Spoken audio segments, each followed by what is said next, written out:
దేవునికి స్తోత్రం. రెండో పాఠ్య భాగము దావీదు కీర్తనలు 90 అధ్యాయము 11 నుండి 17 వచనాలు చదువుదాం. నీ ఆగ్రహ బలము ఎంతో ఎవరికి తెలియను, నీకు చెందవలసిన భయము కొలది పుట్టు నీ క్రోధము ఎంతో ఎవరికి తెలియను. మాకు జ్ఞాన హృదయము కలిగి చేయనట్లుగా చేయుము, మా దినములు లెక్కించుటకు మాకు నేర్పుము. యెహోవా, తిరుగుము, ఎంతవరకు తిరగకయుందువు. నీ సేవకులను చూచి సంతాపపడము. ఉదయమున నీ కృపతో మమ్మను తృప్తిపరచుము. అప్పుడు మేము మా దినములన్నీ ఉత్సహించి సంతోషించుదము.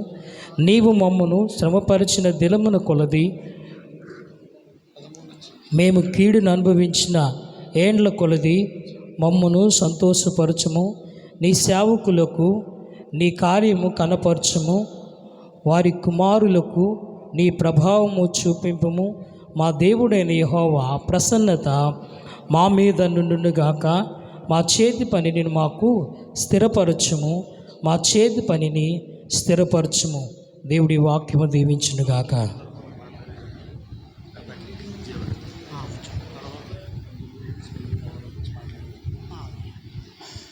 ఈ సమయంలో మరొక వాక్య భాగం చదువుకుందాం.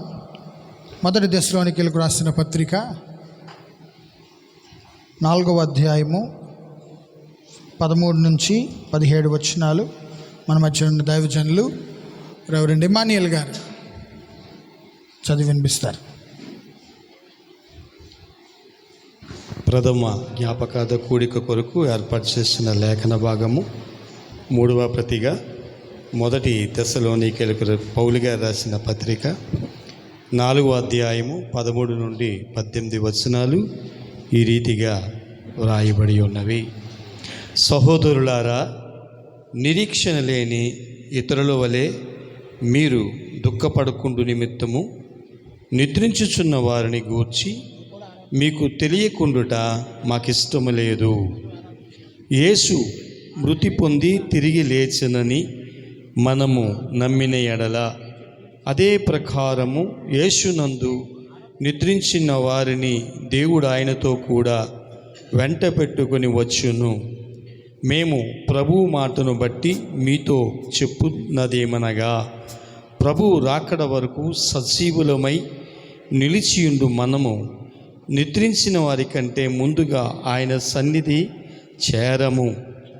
ఆర్భాటముతోనూ ప్రధాన దూత శబ్దముతోనూ దేవుని బూరతోనూ పరలోకము నుండి ప్రభు దిగివచ్చును. క్రీస్తునందుండి మృతులైన వారు మొదట లేతురు. ఆ మీదట సజీవులమై నిలిచియుండు మనము వారితో కూడా ఏకముగా ప్రభువుని ఎదుర్కొనుటకు ఆకాశ మండలమునకు మేఘముల మీద కొనిపోబడుదుము. కాగా మనము సదాకాలము ప్రభువుతో కూడా ఉందుము. కాబట్టి మీరు ఈ మాటల చేత ఒకరినొకడు ఆదరించుకొనుడి. దేవుడు తన పరిశుద్ధ లేఖనములు మనందరి వెనుకల్లో దీవింపచేయునుగాక. ఆమేన్. Thank you very much sir. ఈ సమయంలో అందరు లేచి నిలబడదాం.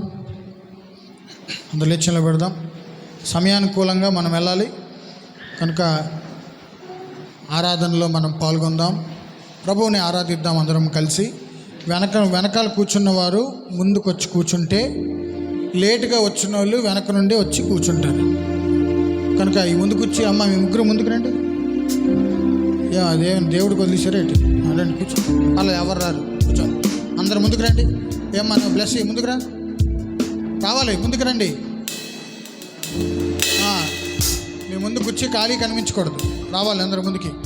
సేవకులు ముందుకు వస్తే విశ్వాసులు వెనకాల వచ్చి కూర్చుంటారు. దయచేసి కేజీ పాల్ గారు ముందుకు రండి. ఇస్రాయల్ గారు రండి సార్. కృపా పాస్టర్ గారు కూడా రండి, కొంచెం ముందుకు రండి. సేవకులు రండి, ముందుకు రండి. ఈ సమయంలో మనందరం ప్రభువుని కొద్ది నిమిషాలు ఆరాధిద్దాం. మన మధ్యన సహోదరులు పెద్దలు, మన మధ్యన ఆర్ఏఎస్ కుమార్ గారు ఉన్నారు. ఆయన కూడా వేదిక మీదకి రావాలని హృదయపూర్వకంగా ఆహ్వానిస్తున్నాం. ఒకసారి చప్పట్లు కొడదాం. ఆయన కూడా వేదిక మీదకి ఆహ్వానిద్దాం. పెద్దలు సమయంలో చాలా మంచిది. ముందుకు రండి, ముందుకు వచ్చి కూర్చోండి. మీ ఇద్దరు ముందుకు రండి, ఇక్కడ ఫ్రంట్కి వచ్చి కూర్చోండి. ఇద్దరు జాయ్ ఇచ్చి ముందుకు, ఇద్దరు ముందుకు రండి. ఆ వెనకాల బాబు ఎందుకు మీరు అక్కడ? ఎక్కడండి, ఇక్కడండి. అవసరం వచ్చినప్పుడు వస్తారు. లేటుగా వచ్చిన వాళ్ళు వెనకాల కూర్చుంటారు. అదే నేను చెప్తున్నాను. మీరు కూడా అండి. సునీల్, అందరినీ పంపించి ముందుకు పంపించేవాళ్ళు, వాళ్ళు పంపించి నువ్వు కూడా రావాలి. అది అందరు ముందుకు పంపించి ముందుకు, ఇంకా ముందుకు రండి. ఇంకా పర్లేదు, సిగ్గుపడకండి, తొందర రావాలి, సమయం లేదు. మనం ఆరాధనలో పాల్గొంటున్నాం. కొద్ది నిమిషం అందరూ ఆకాశం వైపు మన చేతులు పైకెత్తుదాం. ప్రభువా నీకు స్తోత్రం అని చెప్పండి. అందరూ యేసయ్యా నీకు స్తోత్రం అని చెప్పండి. గట్టిగా నోరు తెరిచి చెప్పండి, యేసయ్యా నీకు స్తోత్రం, స్తోత్రం అని చెప్పండి. హల్లెలూయా. మన మధ్యన దైవ సేవకులు రెవరెండ్ మధు మనోహర్ గారు మనల్ని ఆరాధనలో నడిపిస్తారు.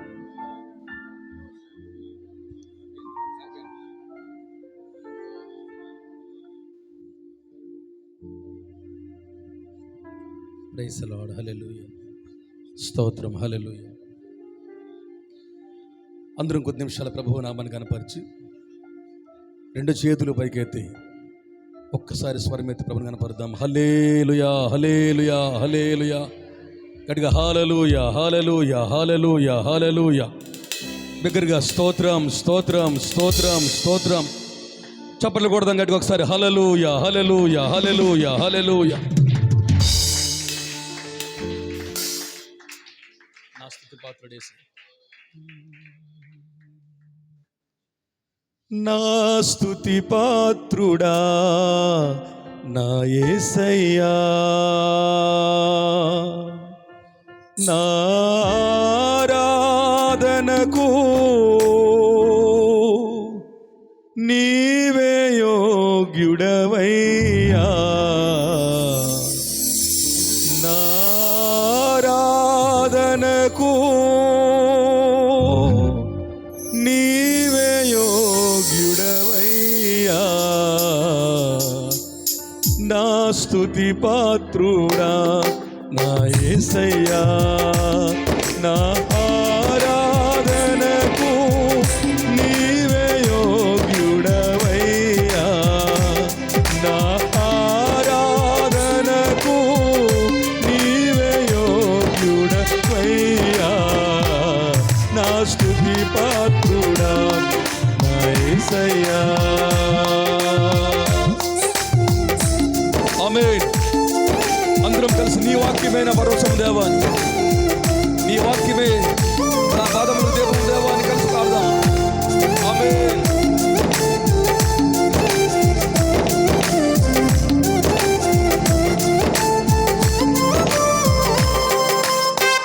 ఆమేన్. Thank you Jesus. Praise the Lord. హల్లెలూయా. Thank you lord.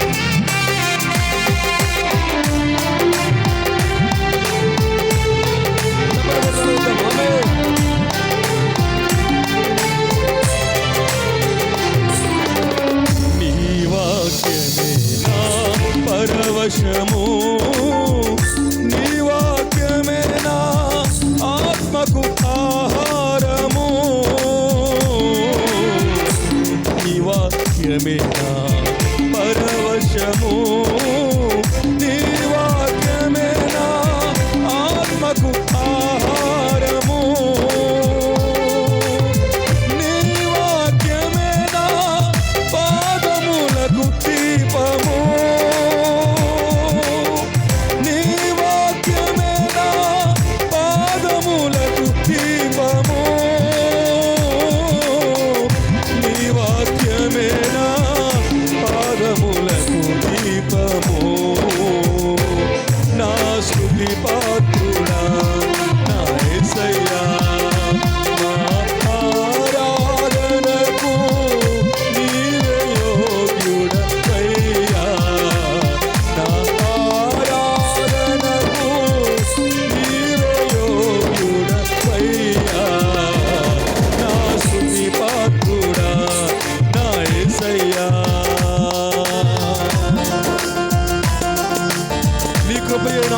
అభిషేకమని, నీ కృపయే నా ఆత్మకు అభిషేకమని కలిసి పాడదాం.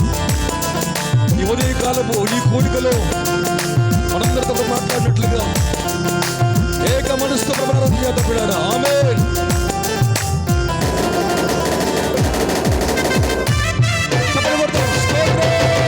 Thank you, Jesus.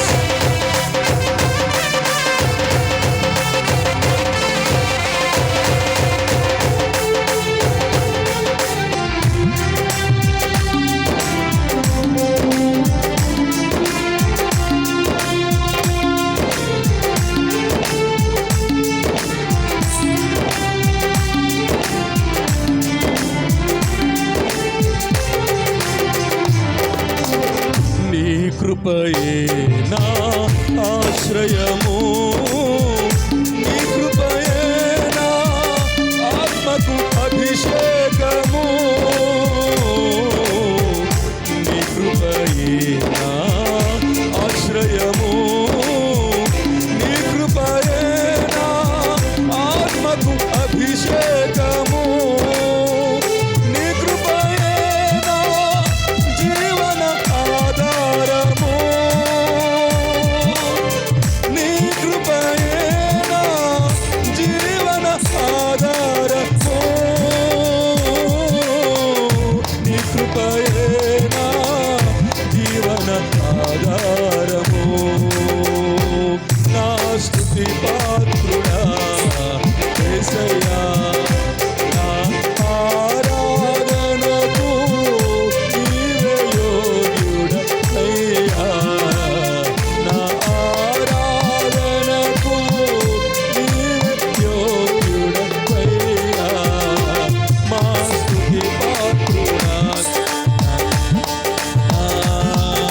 యేసయ్యా, మా యేసయ్యా, యేసయ్యా, నా యేసయ్యా, యేసయ్యా, నా యేసయ్యా, యేసయ్యా, నా యేసయ్యా, యేసయ్యా, యేసయ్యా, మా యేసయ్యా, యేసయ్యా, యేసయ్యా, మా యేసయ్యా, యేసయ్యా, యేసయ్యా, మా యేసయ్యా, యేసయ్యా, యేసయ్యా, మా యేసయ్యా.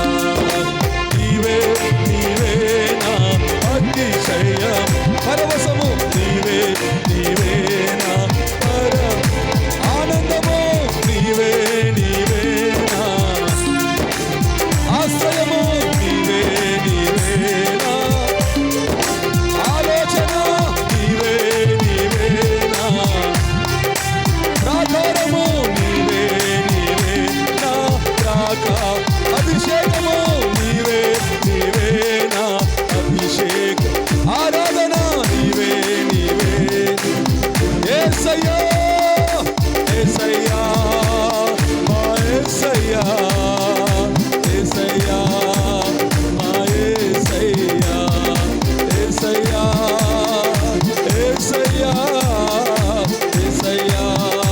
స్లోగా. నా ఆరాధనకు నీవే యోగ్యుడవయ్యా, నా ఆరాధనకు మరి చరణం పాడదాం. నా ఆరాధనకు నీవే యోగ్యుడ, సర్వకృపానిధివి, సంపదల గనివి, సర్వకృపానిధివి, సంపదల గనివి, సకలము సకలము సకలము సకలము చేయగలని వైపేనా కన్నులెత్తి చూచెదా, సకలము చేయగలని వైపేనా కన్నులెత్తి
స్తుతి పాత్రుడా యేసయ్యా,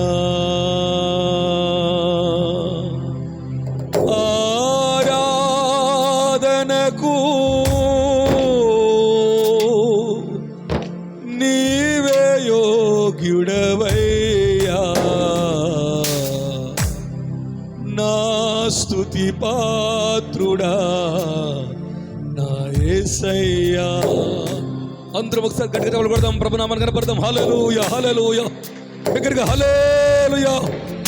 అందరూ స్వరమెత్తి నీవే యోగ్యుడు దేవాని, నీవొక్కడివే ఆరాధనకు పవిత్రతకు మూలాధారము దేవా అని చెప్పి అందరూ స్వరమెత్తి ప్రభుని కనపడతాం. హల్లెలూయా, హల్లెలూయా, గట్టిగా దగ్గరగా అందరూ స్తోత్రం చెబుతూ హల్లెలూయా, హల్లెలూయా, హల్లెలూయా, హల్లెలూయా, హల్లెలూయా.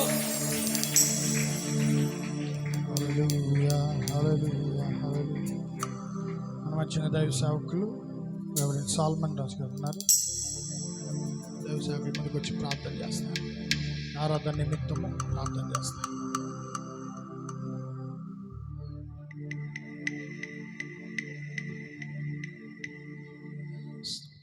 మహాపరిశుద్ధుడ, ప్రేమ కలిగిన తండ్రి, మహోన్నతుడ, మహాగణుడ, మీకు స్తోత్రాలు, వందనాలు చెల్లిస్తున్నాం. నీ రక్తం చేత పట్టుకొని నీ కృపా సింహాసనం ఎదుటికి వచ్చి సాగిల పడుతూ ఇదేనము నాయన తండ్రి, మీకు స్తోత్రాలు. నీ సన్నిధి నుంచి విధానాన్ని బట్టి మీకు స్తోత్రాలు. ఇంతవరకు చేయబడిన ప్రతి ఆరాధనను మీరు అంగీకరించినందుకు స్తోత్రాలు. మమ్మల్ని కూడా మీరు అంగీకరించండి. ముందున్న సమయము నీ నామానికి మహిమకరంగా, దీన కుటుంబానికి దీవెన ఆశీర్వాదకరంగా ఉండడానికి మీరు కృప చూపించమని వేడుకుంటూ, ముందున్న సమయము తండ్రి నీ ఆత్మ నడిపింపుకే అప్పగించుకుంటూ, సమస్త మహిమ ఘనత ప్రభావాలు మీకే ఆరోపిస్తూ, యేసయ్య సర్వశక్తి కలిగి నా ముందు ప్రార్థన చేసి అడిగి వేడుకొని పొంది ఉన్నామా పరమ తండ్రి, ఆమేన్. చాలా కూర్చుందాం. దయచేసి ఒక్క నిమిషం ముందు కుర్చీలు ముందుకు లాగానే కుర్చీ వెనకాల కొత్త కుర్చీలు వేయడానికి దయచేసి మీరు కుర్చీలు కొంచెం ముందుకు అలాగా మాకు లైన్లో ముందుకు తీసేయండి. లైన్ అలాగా ముందుకు రండి. దయచేసి ముందుకు రండి. వెనకాల మరొక లైన్ కుర్చీలు వేయడానికి ఉంటుంది. చాలామంది బయట నిలబడిపోయారు. ముందుకు వచ్చి కూర్చోండి.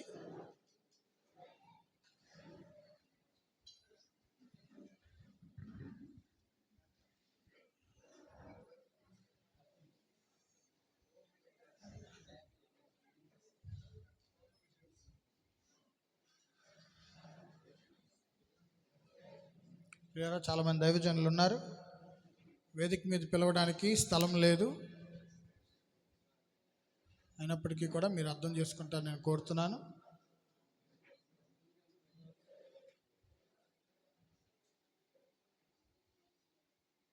రైట్, దయచేసి కూర్చోండి. పాస్టర్ గారు, స్టీవెన్ పాస్టర్ గారు ముందుకు వచ్చారు. ముందుకు రండి. ముందుకు వచ్చి కూర్చోండి. సేవకులు ముందుకు వచ్చేయండి. ప్రదీప్ రావాలి, ముందుకు వచ్చారు. రండి, ముందుకు వచ్చేయండి. ముందుకు వచ్చి కూర్చోండి. అయ్యా స్టీవెన్ గారు రండి.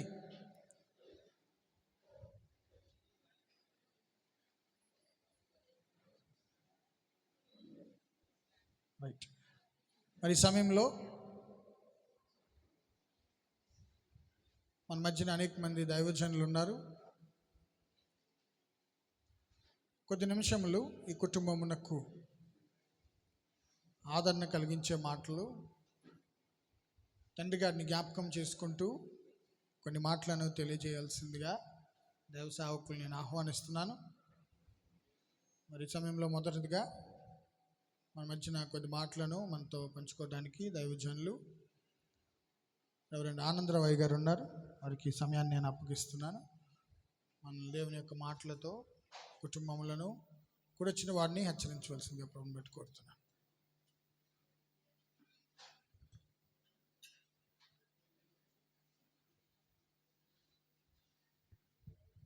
దేవుని ఘనమైన నామమునకు మహిమ కలుగునుగాక. ఈ జ్ఞాపకార్థ కూడికకు ఇచ్చేసిన దైవజనులకు, సంఘ పిల్లలకు, కుటుంబీస్తులకు, ఎజర గారి యొక్క బంధుమిత్రాదులందరికీ ప్రభువైన యేసుక్రీస్తు నామములో హృదయపూర్వకమైన వందనాలు తెలియజేస్తున్నాను. ఎజ్రా గారు ఆయన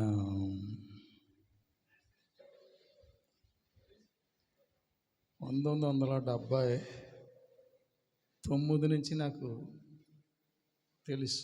ఆయన ఇంటర్మీడియట్ చదువుతున్నాడు అప్పుడు. అప్పటి నుంచి తర్వాత పెళ్ళి అవ్వటం, పిల్లలు పుట్టడం, టీచర్ పోస్టులు అవ్వటం ఇవన్నీ జరిగిపోయాయి. ఆ తర్వాత పిల్లలు పుట్టిన తర్వాత కొంతకాలం వాళ్ళకి ఆరాధన చేశాను నేను. వారు ఆ చర్చికి వస్తూ ఉండేవారు పిల్లలతో. వారి దగ్గర ఉన్న క్రమం ఏంటంటే ప్రార్థన 10 అంటే 10 గంటలకు ఖచ్చితంగా కుటుంబంతో వచ్చి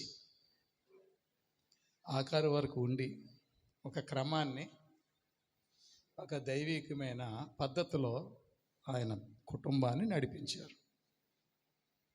చాలా మటుకు నాకు తెలుసు. ఏం చేతనంటే ఎన్ని సంవత్సరాల నుండి వారితో ఉంటున్న పరిచయాన్ని బట్టి వారికి ఉంటున్న మంచి మనస్సు, దైవ సేవకులు అంటే ప్రేమించటం, వారు ఏదైనా కష్టంలో ఉంటే పరామర్శించి వారికి కలిగిన సహాయాన్ని అందించి ప్రార్థన చేస్తూ ఉండేవారు. ఒకవేళ పొరపాటున ఎప్పుడైనా వెళ్ళటం లేట్ అయితే ఫోన్ చేసి, అయ్యారు ఎలా ఉన్నారు, ఆరోగ్యం బాగోలేదా, ఇలాగ పరామర్శించి ఆదరించి ఆ సుగుణం ఎజ్రా గారి కుటుంబానికి దేవుడు అనుగ్రహించాడు. ఆయన గురించి ఎన్ని చెప్పుకున్నా తరగనివే. కానీ కూడి వచ్చిన మనము 1 సంవత్సర కాలం అయిపోయింది ఈయన కుటుంబాన్ని, సమాజాన్ని, లోకాన్ని విడిచి. ఇప్పుడు ఈ సంవత్సర కాలంలో ఒక్కొక్కరు మరణించటంలో, లేకపోతే ప్రభు పిలుపునందుకుని వెళ్ళిపోవటంలో ప్రతి వారు ఒక పాఠాన్ని నేర్చుకోవాలి. ఇది ఎవరికి స్థిరమైనది కాదని మనమే అంటాం, కానీ ఇదేదో మనకి స్థిరమైనట్టు ప్రాకుల్లో ఆడుతూ దేవుని యొక్క వాక్యానికి వ్యతిరేకంగా జీవించే స్థితి ఉంది. అదిని బట్టి ఇప్పుడు ఆయన గురించి ఎన్ని చెప్పుకుంటున్నా, మనం అందరూ ఎన్ని చెప్పినా అది తరగనిదే. కానీ దానికంటే జీవవాక్యాన్ని మనం విని మనలో జీవాన్ని నింపుకుంటూ ఎజ్రా గారు క్రమమైన రీతిలో, పద్ధతిలో, ప్రార్థనా జీవితంలో కుటుంబాన్ని అంతా నడిపించుకొని ఆయన జీవితాన్ని ముగించుకుని దేవుని పిలుపునందుకు వెళ్ళిపోయారు. సంవత్సర కాలం అయిపోయింది. ఇప్పుడు ఈ సంవత్సర కాలంలో ఏమి తెలుసుకోగలిగాము, ఏమి నేర్చుకోగలిగాం, కుటుంబకులే కానీ, బంధువులే కానీ, దైవజనులే కానీ ఇక్కడ ప్రశ్న వేసుకోవాలి. ఏమి నేర్చుకోగలిగాం? మనందరం చాలా ఆసక్తి పరులతో ఎక్కడెక్కడో పుట్టి పెరిగిన మనల్ని దేవుని తన పరిచర్య కొరకు పిలిచాడు. ప్రదేశాలు విడిచిపెట్టి అన్ని త్యాగం చేసి వచ్చిన వాడు. అన్ని త్యాగం చేసిన మనము దేవుని నీతిలో ఆయన పిలుపునందుకోటకి సంసిద్ధత కలిగి ఉన్నామా, లేకపోతే ఏదో టైంపాస్ కొరకు అందరూ బ్రతికినట్టు బ్రతికేస్తున్నామా అంటే అది పద్ధతి కాదు. వాక్యాన్ని కాస్త జాగ్రత్తగా పరిచయంతో ప్రతి వారు కూడా తెలుసుకోవాలి. ఇక్కడ ఉన్న వాళ్ళందరూ కూడా క్రైస్తవులమే, యేసుప్రభుని నమ్మిన వాళ్ళమే, ఇంచుమించు అందరూ ప్రార్థన చేసేవాళ్ళే, అందరూ బైబిల్ చదివేవారే, అందరూ ఆరాధనలకు వెళ్ళేవారే. ఇప్పుడు మన గురించి మనం ఆలోచించాలి. అందరి గురించి ఆలోచిస్తాం కానీ మన కొరకు ఆలోచించాలి. నీవు కొరకు హూ ఆర్ యూ అన్నదేవుడికి సో అంటావు, నేను వీరుణ్ణి, ధీరుణ్ణి, సూర్యుణ్ణి అని కాదు. అక్కడ దేవుడు ప్రశ్నించటంలో మనలో ఉంటున్న ఆయనకి మనకున్న బంధత్వంలో తేడా లేకుండా, కలంకం లేకుండా, స్వచ్ఛత కలిగిన జీవితం జీవించటానికి దేవుడు ప్రతి సమయం, ప్రతి దినం వాక్యం ధ్యానిస్తున్న వాళ్ళతో దేవుడు మాట్లాడుతున్నాడు. వాక్యం మనతో మాట్లాడుతున్నప్పుడు మనం ప్రార్థన చేస్తాం కదా. మరి ప్రార్థన చేస్తున్నప్పుడు వాక్యాన్ని బట్టి ప్రార్థన చేస్తామా, లేకపోతే మన బుర్ర నిండా ఏ ఆలోచనలు పెట్టుకుని అచ్చేసే ఇచ్చేసే అంటా ప్రార్థన చేస్తున్నామా? వాక్యము దేవుడు అంటున్నాడు.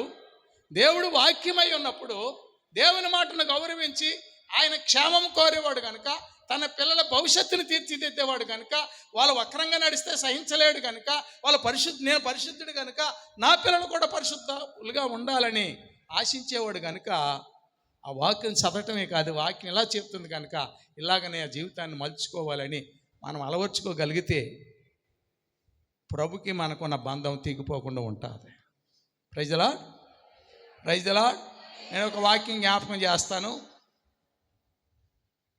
హెబ్రీయులో రాసిన పత్రిక 12వ అధ్యాయము 4వ వచనం సార్ చూద్దాం. అందరూ బైబిల్ ఉన్నవారు అందరూ బైబిల్ చూడాలి. హెబ్రీయులకు రాసిన పత్రిక 12వ అధ్యాయము 4వ వచనంలో ఇలా రాయబడి ఉంది ఏంటండి? మీరు పాపముతో పోరాడుటలో రక్తము కారునంతగా. ఆగండి, ఇక్కడే ఉంది హిస్టరీ అంతా. మీరు ఎవరి గురించి మాట్లాడుతున్నాడంటే, ఇక హెబ్రీ పత్రిక 11వ అధ్యాయం అంతా కూడా పాత నిబంధన భక్తుల యొక్క విశ్వాస జీవితాన్ని గురించి రాయబడ్డారు.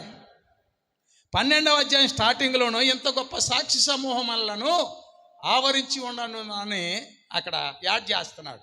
అంటే 11వ అధ్యాయంలో ఉన్న భక్తులందరూ, విశ్వాస వీరులందరూ దేవుని కృపలో జీవించి వారు మేఘం వలె మనల్ని ఆవరించి ఉన్నారు. ఎవరిని? కొత్త నిబంధన గ్రంథములో ఉంటున్న భక్తులకు ఆదరించటానికి, సేద తీర్చటానికి, ధైర్య నిరీక్షణ పుట్టించటానికి, దేవుని కృపలో ఎదగటానికి ఆ మేఘాన్ని వలె వారిని దేవుడిచ్చాడు. దాన్ని మాట్లాడుతూ ఈ యొక్క హెబ్రీ పత్రిక 12వ అధ్యాయంలో ఇంత గొప్ప సాక్షి సమూహం మనలను మేఘం వల్ల ఆవరించి ఉన్నందున మనము కూడా ప్రతి భారమును సిలువుగా చిక్కులు పెట్టి పాపమును విడిచిపెట్టి విశ్వాసమునకు కర్తయు దానిని కొనసాగించువాడైన యేసు వైపు చూచుచు మన ఎదుట ఉంచబడిన పందెములో ఓపికతో పరిగెత్తుదము. ఆయన అనగా యేసు తన ఎదుట ఉంచబడిన ఆనందము కొరకై అవమానమును నిర్లక్ష్య పెట్టి సిలువను సహించి దేవుని సింహాసనం యొక్క కుడిపార్శ్వమున ఆసీనుడై ఉన్నాడు. మీరు అలసట పడకయు మీ ప్రాణము విసుకక ఉండునట్లు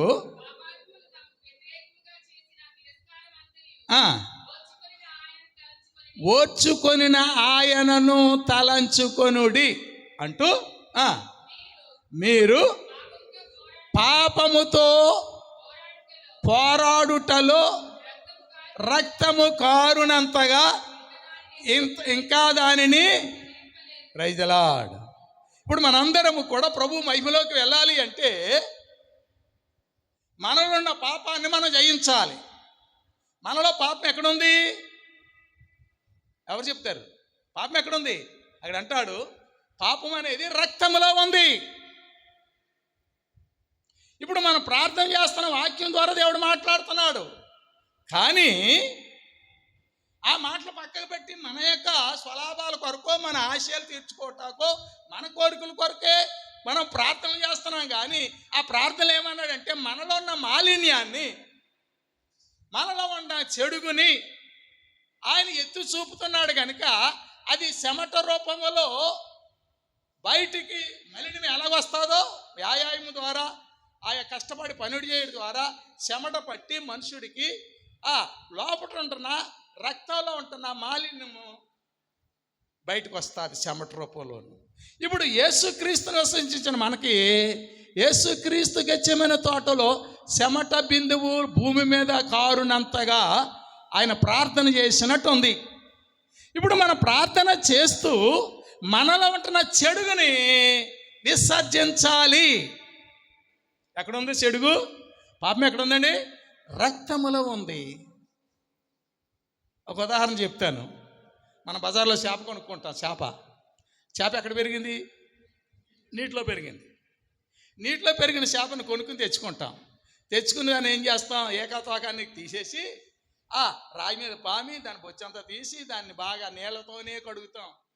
నీళ్ళలో పెరిగిన చేపను ఏమండి నీళ్ళలోనే కడిగితే ఎక్కడ కడుగుతారా? అంతే కదా. ఇప్పుడు మనం ఎక్కడ పుట్టాం? హెజ్కేలు గ్రంథములో 16వ అధ్యాయము 6వ వచనములో హెజ్కేలు 16:6లో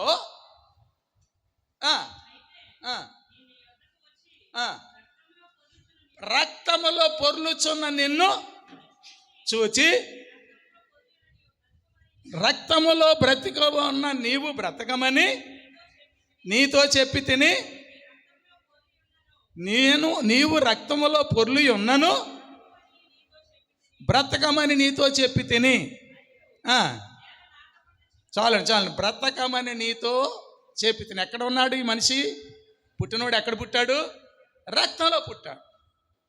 రక్తంలో ఏముంది? పాపం ఉంది. ఇప్పుడు నీళ్ళలో పుట్టు పెరిగిన చేప దాన్ని మనం కొనిన తర్వాత దాన్ని శుద్ధి చేయటకు అదే నీళ్లతో శుద్ధి చేస్తాము.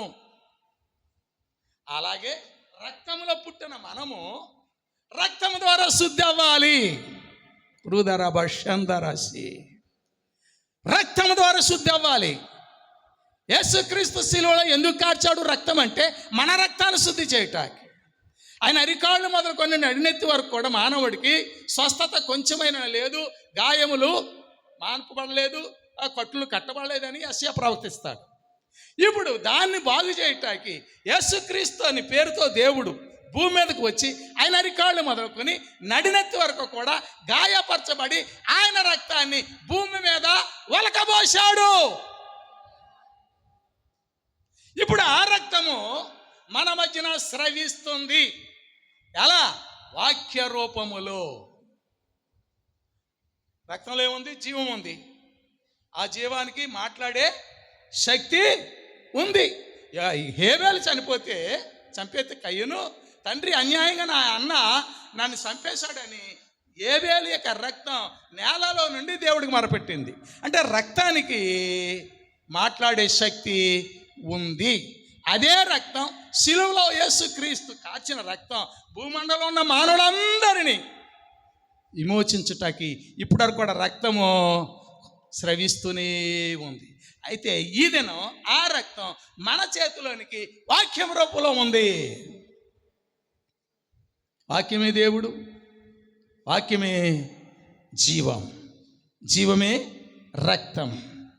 అందుచేత ఇప్పుడు మన భక్తిని మనము ఎప్పటికప్పుడు స్వపరీక్ష చేసుకోవాలి.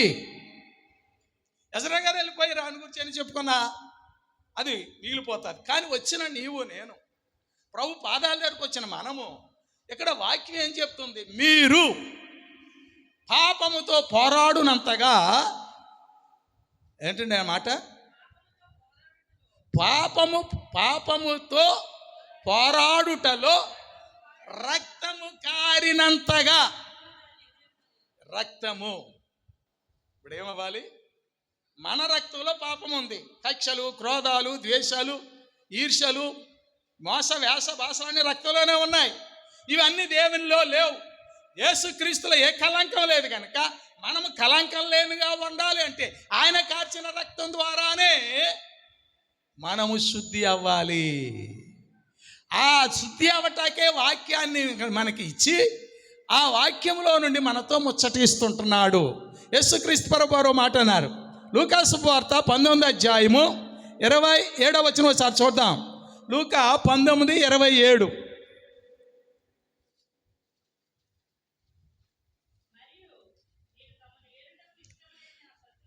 చూడండి, ఉండండి. ఎవరికి బైబిల్ లేవు, తీయట్లేదు, మీరే చదువుతున్నారు. వీళ్ళు ఎవరు చదువు రాదు. మరియు నేను తమ్మును ఏలుటకు ఇష్టము లేని నా శత్రువులను ఎక్కడికంటే నా దగ్గరికి తీసుకుని వచ్చి నా ఎదుట సంహరింపుడని చెప్పాను. యేసు నేను ఏలుటకు, నేను మీకు ప్రభుగా ఉండాలి అంటే, నేను మీకు యజమానుడిగా ఉండాలి అంటే, నేను మీకు రాజుగా ఉండాలి అంటే నేను మిమ్మల్ని ఏలాలి కదా. నేను ఏలాలంటే నా శత్రువులు మీలో ఉన్నారు. ఇప్పుడు బ్లడ్లో ఏముంది? పాపం ఏంటి? శత్రువు. మనలో ఉన్న పాపం దేవునికి శత్రువు. అంచేత ఇప్పుడు ఆ శత్రువుని ఆయన అంటున్నాడు, నువ్వు నన్ను విశ్వసించావు కనుక, నన్ను ఆరాధిస్తున్నా కనుక నేను ఏలుటకు ఇష్టం లేని, నిన్ను ఏలాలంటే నేను ఏలుటకు ఇష్టం లేని నా శత్రువులు నీలో ఉన్నారు. ఇప్పుడు నా దగ్గరకు వచ్చి నా ఎదురుగుండా ఆ శత్రువులను సంహరించు. సంహరిస్తున్నామా? ఎక్కడ క్రోధాలు ఎక్కడే, ఎక్కడ ద్వేషాలు ఎక్కడే, ఎక్కడ మోసాలు ఎక్కడే, ఎక్కడ అన్యాయం ఎక్కడే. ఏదో లోకంలో ఒక నరులా లోకస్తులా పెరిగేస్తున్నాం కానీ దైవ నీతిలో పెరుగుతుంటున్నామా? దైవ భక్తిలో నడుస్తుంటున్నామా? దేవుని కొరకు ఆరాట పడుతుంటున్నామా? దేవుని కృప కొరకు పాటు పడుతున్నామా? లేదు. ఒక యాంత్రికంగా ఏదో కొన్ని టైటిల్ పెట్టేసుకుని సో అంటున్నావు. ఎంతవరకు నువ్వు మార్పు చెందావు? ఎంతవరకు నీ జీవితాన్ని మార్చుకోగలిగావు అనేది ఆలోచించడం చాలా అవసరం. మరొక మాట జ్ఞాపకం చేసి ముగిస్తాను. యెషయా గ్రంథం 57వ అధ్యాయం మొదటి 2 వచనాలు చదువుతారు. యెషయా 57. బాగా చూడాలి, బాగా పెట్టాలి, మైండ్ పెట్టాలి. నీతిమంతులు నశించుట చూచి ఎవరును దానిని, ఎవరేలో నీతిమంతులు ఏమవుతున్నారు? నీతిమంతులు నశించిపోవటం ఏంటి? ఏమైనా ఆలోచించారు ఎప్పుడన్నా? అక్కడి వరకు వెళ్ళారా బొర్రా? అది ఎవరో ఏదో కథ చెప్తే కథ మీద ఫాలో అయిపోతున్నారా? ప్రభు రాకడా అంటున్నారే. ఎంతవరకు సిద్ధపడ్డాం? మనలో ఉన్న రక్తంలో ఉంటున్న కలంకాన్ని ఎప్పటికప్పుడు కడుక్కోవటానికి, శుద్ధి చేసుకోవటానికి వాక్యం ద్వారా మనతో మాట్లాడుతున్నాడు కదా, నీతో మాట్లాడుతున్నాడు కదా. శుద్ధి చేసుకుంటున్నావా? బోధించే నువ్వు బోధించవా? దొంగిలించొద్దని నువ్వు దొంగిలిస్తావా అని చదువుతున్నా మనం. వెనక్కి తిరిగి ఆలోచించగలిగామా? నేను వాక్యానికి సరిపోయిన జీవితం జీవిస్తున్నానని ఆలోచించగలిగామా?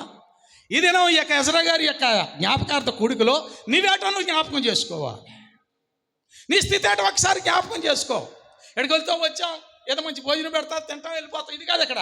అసలు దేవుడికి మనకున్న బంధములో ఎంతవరకు కూడా ఆయనతో మనం అనుగుణ్యం కలిగి ఉన్నాం, ఎంతవరకు కూడా ఆయనతో కలిసిమెలిసి ఉంటున్నాం, ఎంతవరకు మనము శుద్ధి చేసుకుంటున్నాం.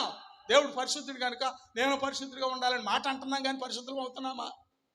ఒకవేళ ఎవరైనా సహోదరుని మీద ఏదైనా తప్పు చేస్తుంటే దగ్గరికి వెళ్ళి క్షమించి ప్రభు, క్షమించిన ఆయన, నేను ఏదో నోరు జారిపోయిన చెప్తున్నావా? ఇన్సాల్ట్. ఈ సాల్ట్లు అన్నీ కూడా దేవుడి దగ్గర పనికిరావు. జీవితాన్ని జాగ్రత్తగా పరిశీలన చేసుకోవాలి. ఇక్కడ అంటున్నాడు, అయిపోలేదు అధ్యాయం. యెషయా గ్రంథం 57లో ఆగండి ముందు మాట చదవండి.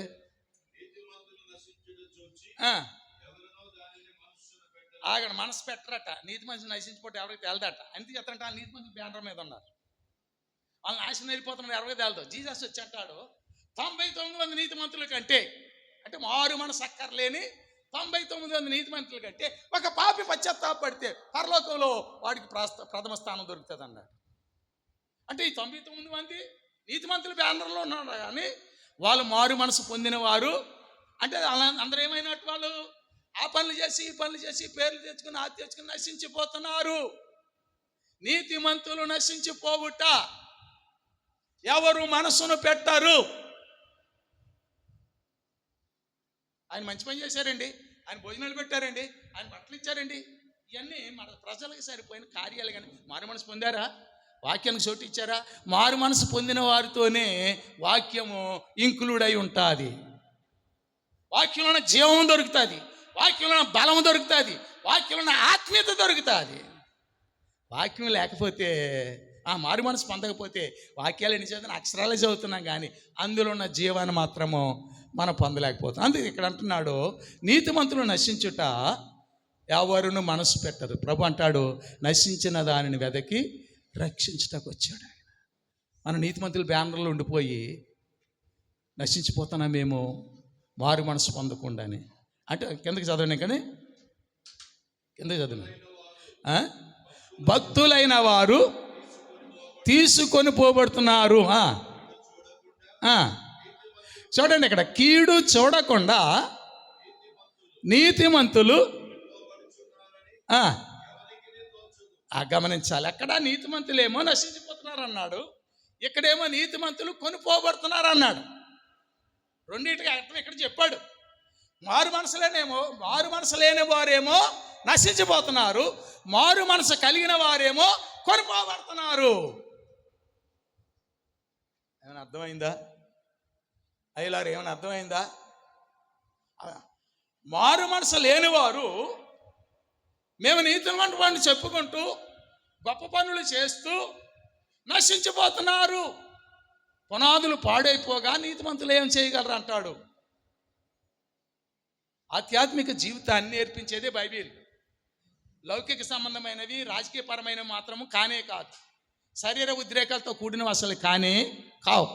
అందుని బట్టి దేవుని ప్రజగా, దేవుని బిడ్డలుగా నీతియుక్తమైన జీవితం జీవించటానికి మనల్ని పిలిచాడు కనుక ఆ నీతిమంతుడిగా ఆయన వచ్చి మనం అనీతిమంతులుగా ఉన్న మనలను నీతిమంతులుగా తీర్చిదిద్దటానికి యేసు వచ్చి ఆయన నీతిమంతులుగా ఎలా జీవించాలో ఆయనే మన జీవించి నేర్పించి మాదిరి ఉంచి మన ఆత్మీయ స్థితిని కాపాడాడు.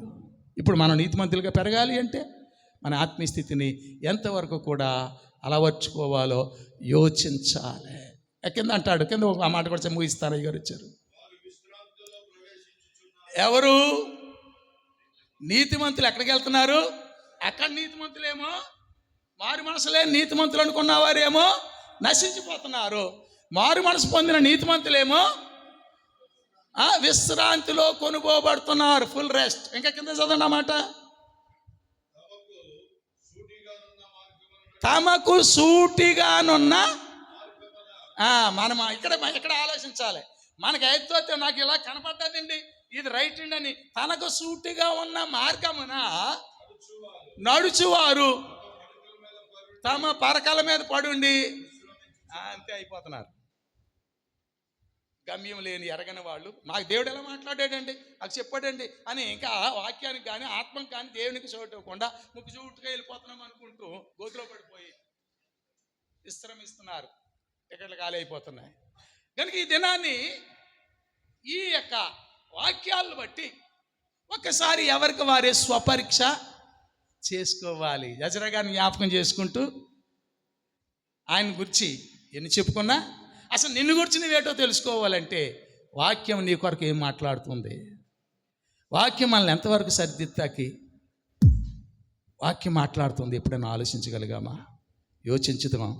ఎవరి మట్టుకు వాళ్ళే ఆలోచించుకోవాలి. అందుచేత మీరు పాపముతో పోరాడుటలో రక్తము కారునంతగా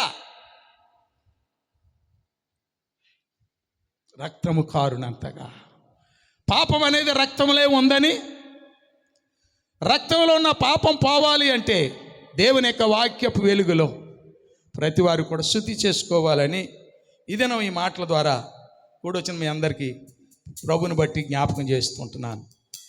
దేవుడు మిమ్మల్ని అందరినీ దీవించును గాక. సమయం ఇచ్చిన దైవజనులకు వందనాలు. హల్లెలూయా, హల్లెలూయా. లోకాన శాశ్వతానందమేమియు లేదని చెప్పెను ప్రియుడేసు. లోకాన శాశ్వతానందమేమియు లేదని చెప్పెను ప్రియుడేసు. పొందవలే లోకమునందు కొంతకాలమెన్నో శ్రమలు, పొందవలే లోకమునందు కొంతకాలమెన్నో శ్రమలు. సియోను పాటలు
వర్తమానికులు ఈ దినము దైవవాక్యమును మనకు బోధించడానికి మన మధ్యకు దైవ సేవకులు అపోస్తులు యనమల ఐజక్ గారు విశాఖపట్నం నుంచి ఎంఈపీ కాలనీలో అపాస్టలిక్ ఫెయిత్ చర్చ్ దైవజనులుగా ఉంటూ దగ్గర 55 సంవత్సరాలు బట్టి దేవుని పరిచర్యలో ఉంటూ కొనసాగుతున్న దైవ సేవకులను వేదిక మీదకి ఆహ్వానిస్తుండగా అందరం చప్పట్లు కొట్టి దైవ సేవకులను ఆహ్వానిద్దాం.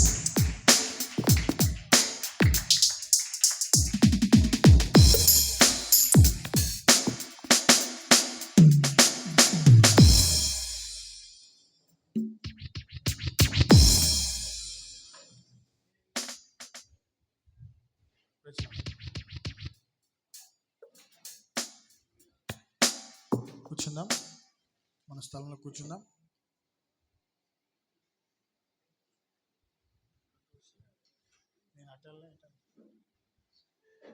ఈ సమయంలో మన మధ్యన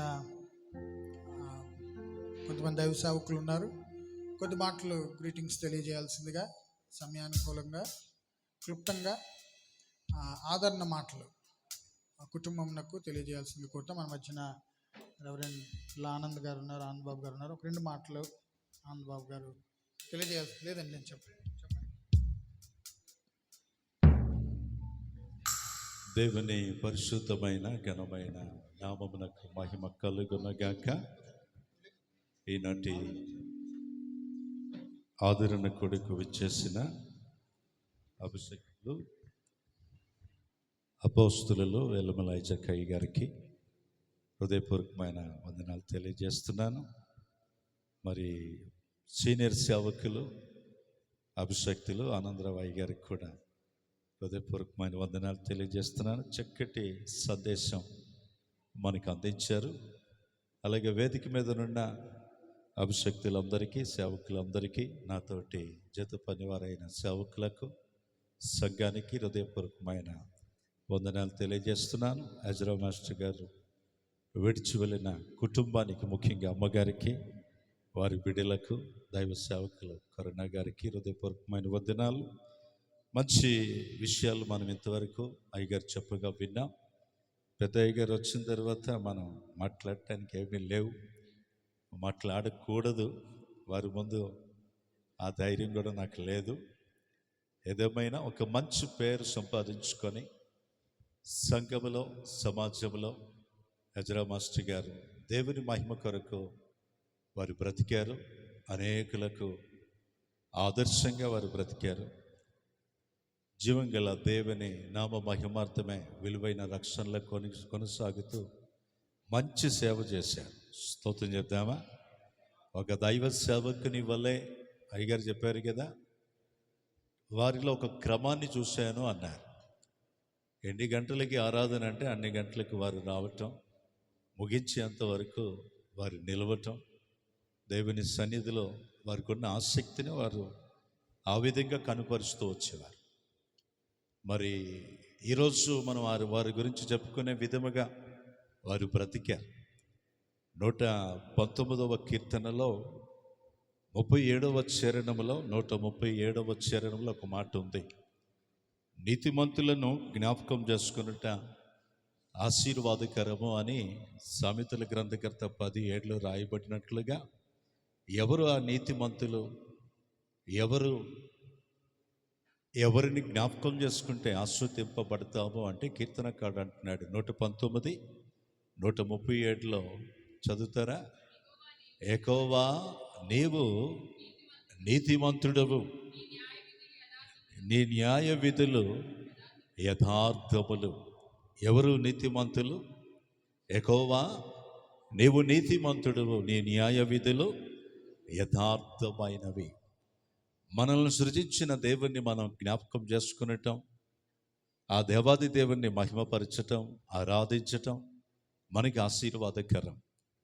కొత్త నిబంధన గ్రంథములో పిలాతు భార్య కూడా మత్తయి సువార్తలో 23వ అధ్యాయములో అంటారు, ఈ నీతిమంతుని జోలికి నీవు పోవద్దు అని ఒక మంచి దర్శనం కలిగిన వ్యక్తిగా ప్రభు అయిన యేసుక్రీస్తు వారిని గురించి సాక్ష్యమిస్తూ ఉంటారు.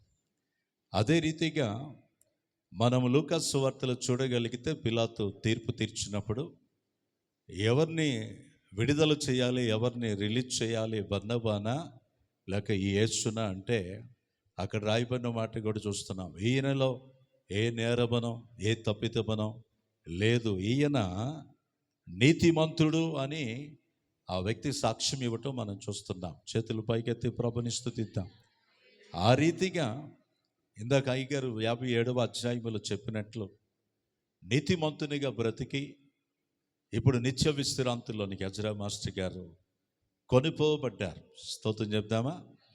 ఆ పరిశుద్ధమైన, అమూల్యమైన, నిష్కలంకమైన రక్తములో కడగబడిన వారే నీతిమంతులు. అందరూ నీతిమంతులుగానే బ్రతుకుతున్నారు, కానీ వారు చెప్పినట్లు వారు ఎంతోమంది నశిస్తున్నారు. కొందరు మాత్రమే, అక్కడ రాయబడి ఉంది, భక్తులు కొనిపోబడుచున్నారని, నీతిమంతులు నిత్య విశ్రాంతిలోనికి ప్రవేశిస్తున్నారని లేఖనాలు సెలవిస్తున్నాయి. వారిలో ఒకరు ఎజ్రా మాస్టర్ గారు. వారు విడిచిన క్షణము నుండి నేటి వరకు మరి తల్లి గారిని, బిడ్డలను, కుటుంబాన్ని, మరి ముఖ్యంగా తన సేవకుని కరుణా గారిని, సంఘాన్ని కూడా దేవుడే తన కృపలో భద్రపరిచి ఆదరించి గొప్ప ఓదార్పునిచ్చి సమాధానముతో నడిపించినందుకు దేవాది దేవునికే సమస్త మహిమ, ఘనత, ప్రభావములు కలుగునగాక. మరి విడిచి వెళ్ళిన కుటుంబాన్ని, తన దాసుని ఇక మీదట కూడా ఆయనే పరిశుద్ధాత్మ దేవుడే చేపట్టి నడిపించాలని కోరుకుంటూ సమయం ఇచ్చిన అధ్యక్షులు వారికి హృదయపూర్వకమైన వందనాలు తెలియజేస్తూ ఉన్నా.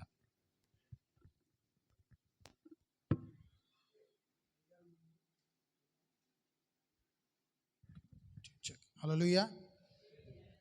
అయ్యగారికి చక్కటి గ్రీటింగ్స్ తెలియజేసిన దైవ సేవకులకు నాకు వందనాలు. ఏం మాట్లాడలేను, పెద్దయ్య గారు ముందు అన్నారు, కానీ అన్నీ చక్కగా మాట్లాడారు. మాట్లాడగలరు ఆయన. హల్లెలూయా.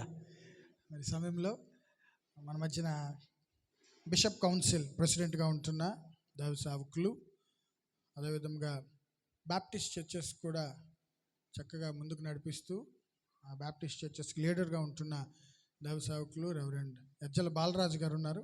ఒక 2 నిమిషాలు మరి కొద్ది మాటలను తెలియజేయాల్సిందిగా కోరుతున్నాను.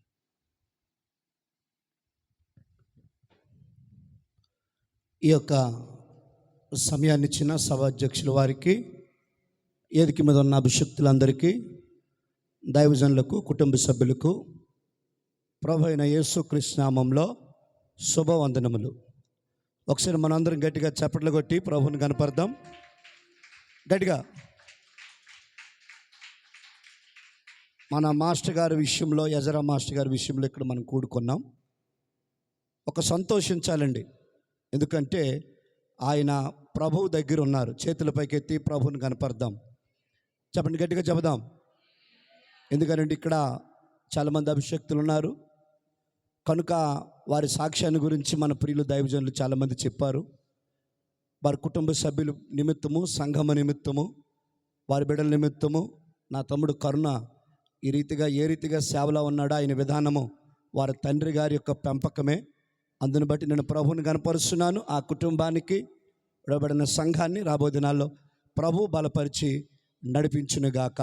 ఆమేన్. Thank you. అవకాశం ఇచ్చిన సభాధ్యక్షులు మరొకసారి ప్రభు పెట్టి వందనాలు.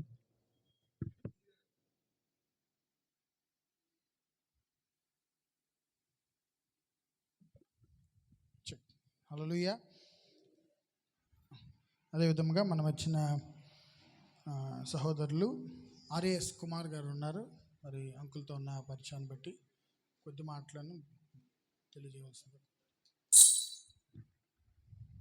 దేవుని నామానికి మహిమ కలుగునుగాక. హల్లెలూయా. 2 చేతులు చెప్దాం. హల్లెలూయా.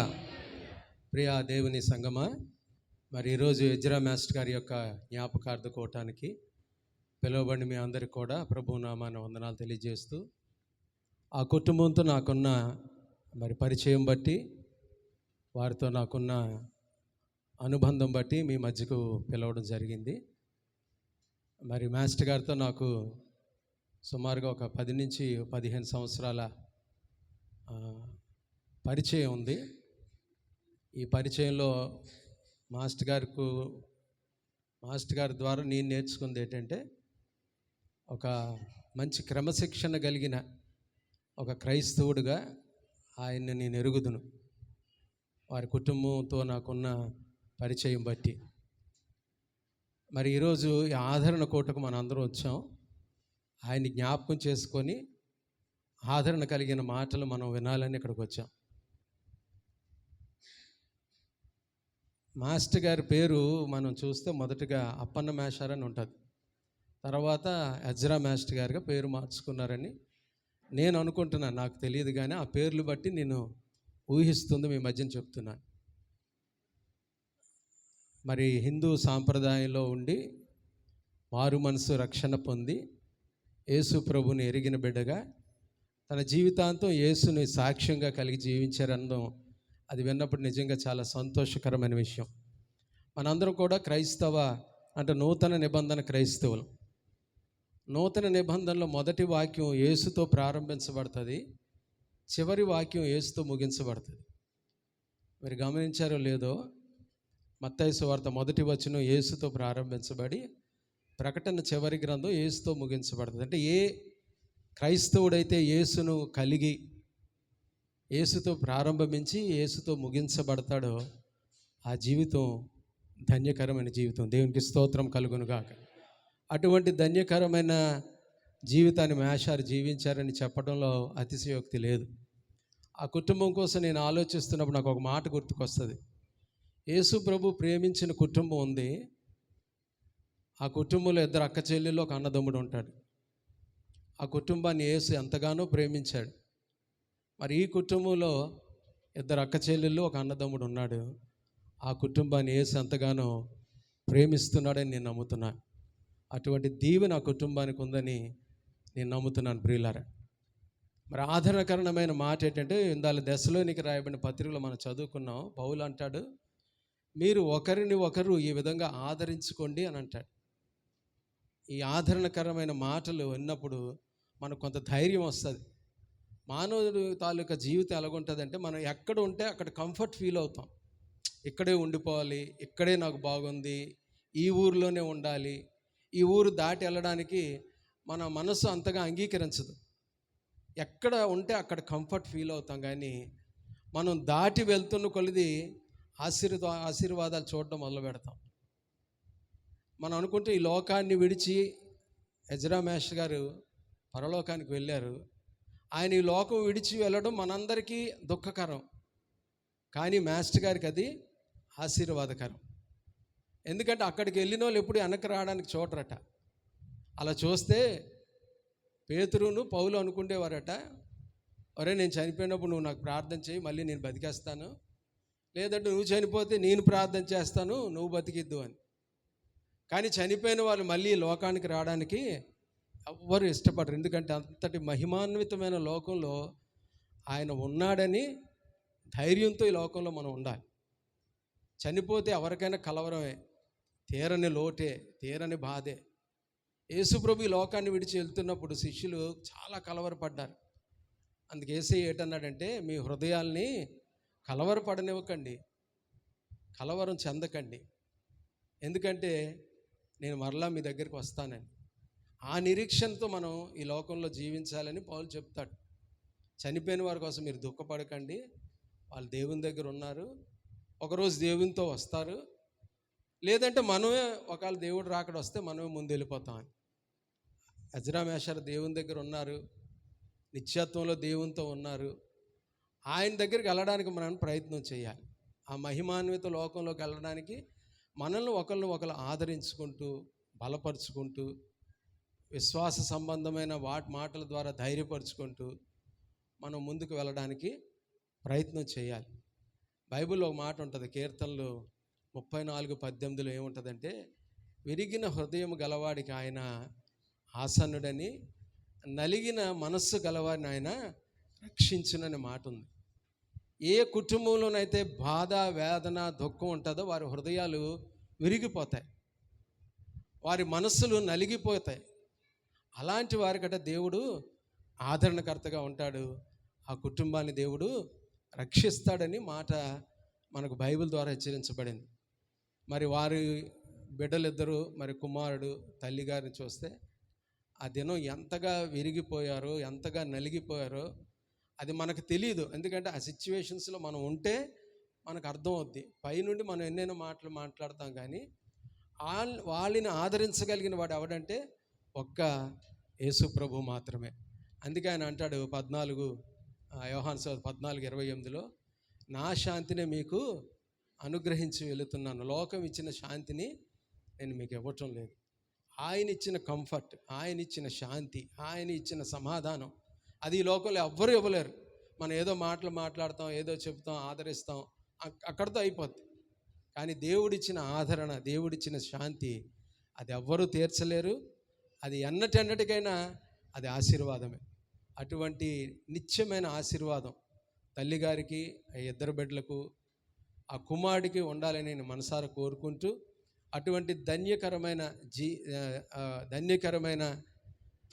వ్యక్తి యొక్క కుటుంబంలో ఈ బిడ్డలుగా పడడం నిజంగా వారి అదృష్టమని నేను నమ్ముతూ, ఆ యేసయ్య దీవెన, ఆ కాపుదల కుటుంబాన్ని నిత్యం ఉండాలని కోరుకుంటూ, నాకు ఇచ్చిన ఈ సమయం బట్టి మీ అందరికీ నా ధన్యవాదాలు తెలియజేస్తున్నాను. థ్యాంక్ యూ వెరీ మచ్ అండి. మరి సమయంలో మన మధ్య దైవ సేవకులు రెవరెండ్ వల్లా శామ్యూల్ గారు ఉన్నారు. ఇక్కడ 2 మాటలు, ఆదరణ మాటలు తెలియదు. Praise the lord.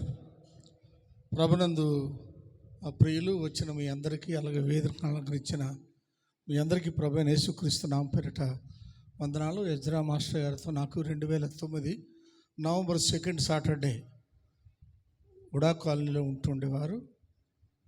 సేవకునిగా చేస్తూ వివాహ వేదిక కారణంగా నేను వారిని కలవటం, ఆ రోజు నుంచి ఆయన రేపు నిద్రిస్తాడనగా ఈరోజు ముందు రోజు వచ్చి నాకు తనకున్నటువంటి అనుబంధాన్ని బట్టి నాతో ప్రతి కష్టాన్ని, సంతోషాన్ని నాతో బాగా పంచుకుంటుండేవారు. పాస్టర్ గారు నన్ను పంపించరా అని అన్నారు. ఆయన కాలం సమీపమైంది, మీకేం పర్లేదు, మీకు విశ్రాంతి దొరుకుతుందని ఆ రోజు కరుణ నాకు నాన్నగారి దగ్గర అప్పచెప్పి 2 నిమిషాలు ఆయన బయటికి వచ్చాడు. ఆ మాట చెప్పాను. ఆ మాట చెప్పి నేను మరుసటి రోజు నేను ఆయన నిద్రించే ఆ కబురు వచ్చినప్పుడు నేను ఊర్లో లేను, విశాఖ నగరంలో వివాహ పరిస్థితిలో ఉన్నాను నేను. గనుక మాస్టర్ నాతో ఉన్నటువంటి సన్నిహిత సంబంధం ఆ రోజు నుంచి, అలాగే పిల్లలు కూడా, నా పిల్లలు ఆత్మీయ పిల్లలుగా వారి కుటుంబంలో ఏ కష్టం వచ్చినా వారు ఫోన్ చేస్తారు. నేను కూడా వారిని కలుస్తూ ఉంటాను. వారి యొక్క మంచి చెడ్డలు, ఇందాక ప్రభునందు నిద్రించిన వారు పరలోకంలో తక్షణం ఎవరు వెళ్ళలేదు. ఇంకా ఆయన రాకడలో ఎత్తబడతారన్నదే కానీ మన విశ్వాసం చనిపోయినట్టు, అలాగే నిద్రించిన వెంటనే మనం అక్కడికి చేరిపోయాము అనుకోవడం పక్కల్లా చేరము. ఇందాక అయ్యగారు అన్నట్టు నీతిమంతులు ఆయన పరలోక రాజ్యంలో చేర్చబడతారు, కానీ ఆయన రాకడలోనే వీళ్ళందరూ ఎత్తబడతారు. అందుకే అంతకుముందు గతించిన వారికన్నా మనం చాలా గొప్పవారం. బ్రతికుండే కన్నా ఇంతకుముందు నిద్రించే వారే ధన్యులని ప్రసంగిలో, ఒకని జన్మదినము కన్నా ఒకని మరణదినము చాలా గొప్పదని విషయాలను బైబిల్ గ్రంథం మాట్లాడుతుంది. కనుక ఆ కుటుంబానికి ఆదరణ, అమ్మగారికి ఓదార్పు, అలాగే బిడ్డల యొక్క భవిష్యత్తు, ఆ చిన్నదాని వివాహం ఉంది, ఇంకా తను చేయాలని అనేక ప్రయత్నాలు చేస్తాను. మీరందరూ ఆ కుటుంబం కోసం ప్రార్థన చేస్తారని కోరుకుంటూ నాకు ఇచ్చిన ఈ అవకాశాన్ని మరి వదిలి అధ్యక్షుల గారికి అవకాశం ఇస్తున్నాము. థ్యాంక్ యూ వెరీ మచ్ అండి. ఈ సమయంలో ఎజ్రా మాస్టర్ గారి యొక్క స్నేహితులు కొంతమంది ఉన్నారు ఇక్కడ. మరి వారు కూడా కొద్ది మాటలను తెలియచేయాలని కోరుతున్నాను. ముందుగా కేజీ పాల్ గారు ఉన్నారు. ఎజ్రా మాస్టర్ గురించి కొన్ని మాటలు, తర్వాత స్నేహితులు కూడా ఉన్నారు కొంతమంది. ఆయన స్నేహితులు వచ్చారని కరుణ పాస్టర్ గారు చెప్పారు. వాళ్ళు ఎవరైనా కొద్ది మాటలు తెలియజేయాలంటే మీరు తెలియజేయండి. లేని ఎడల మరి కుటుంబం నుండి విద్యావతి గారు ఉన్నారు, కొద్ది మాటలను తెలియజేస్తారు. ఉన్నారండి స్నేహితులు? పాస్టర్ గారు ఉన్నారా? స్నేహితులు ఎవరు ఉన్నారా? లోపు రండి అమ్మా.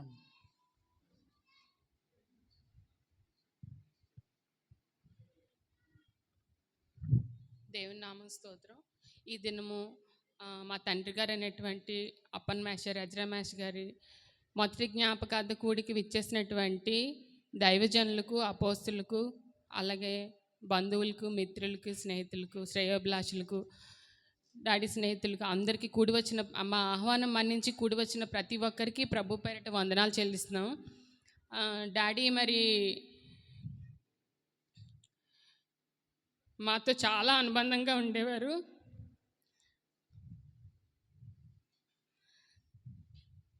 చాలా డిసిప్లిన్ పర్సన్. అసలు మమ్మీ డాడీ ఇద్దరు కూడా దేవుడి సన్నిధిలో వచ్చినప్పుడు ఏప్రిల్ 4, 1982లో వీరి యొక్క వివాహం జరగడం జరిగింది.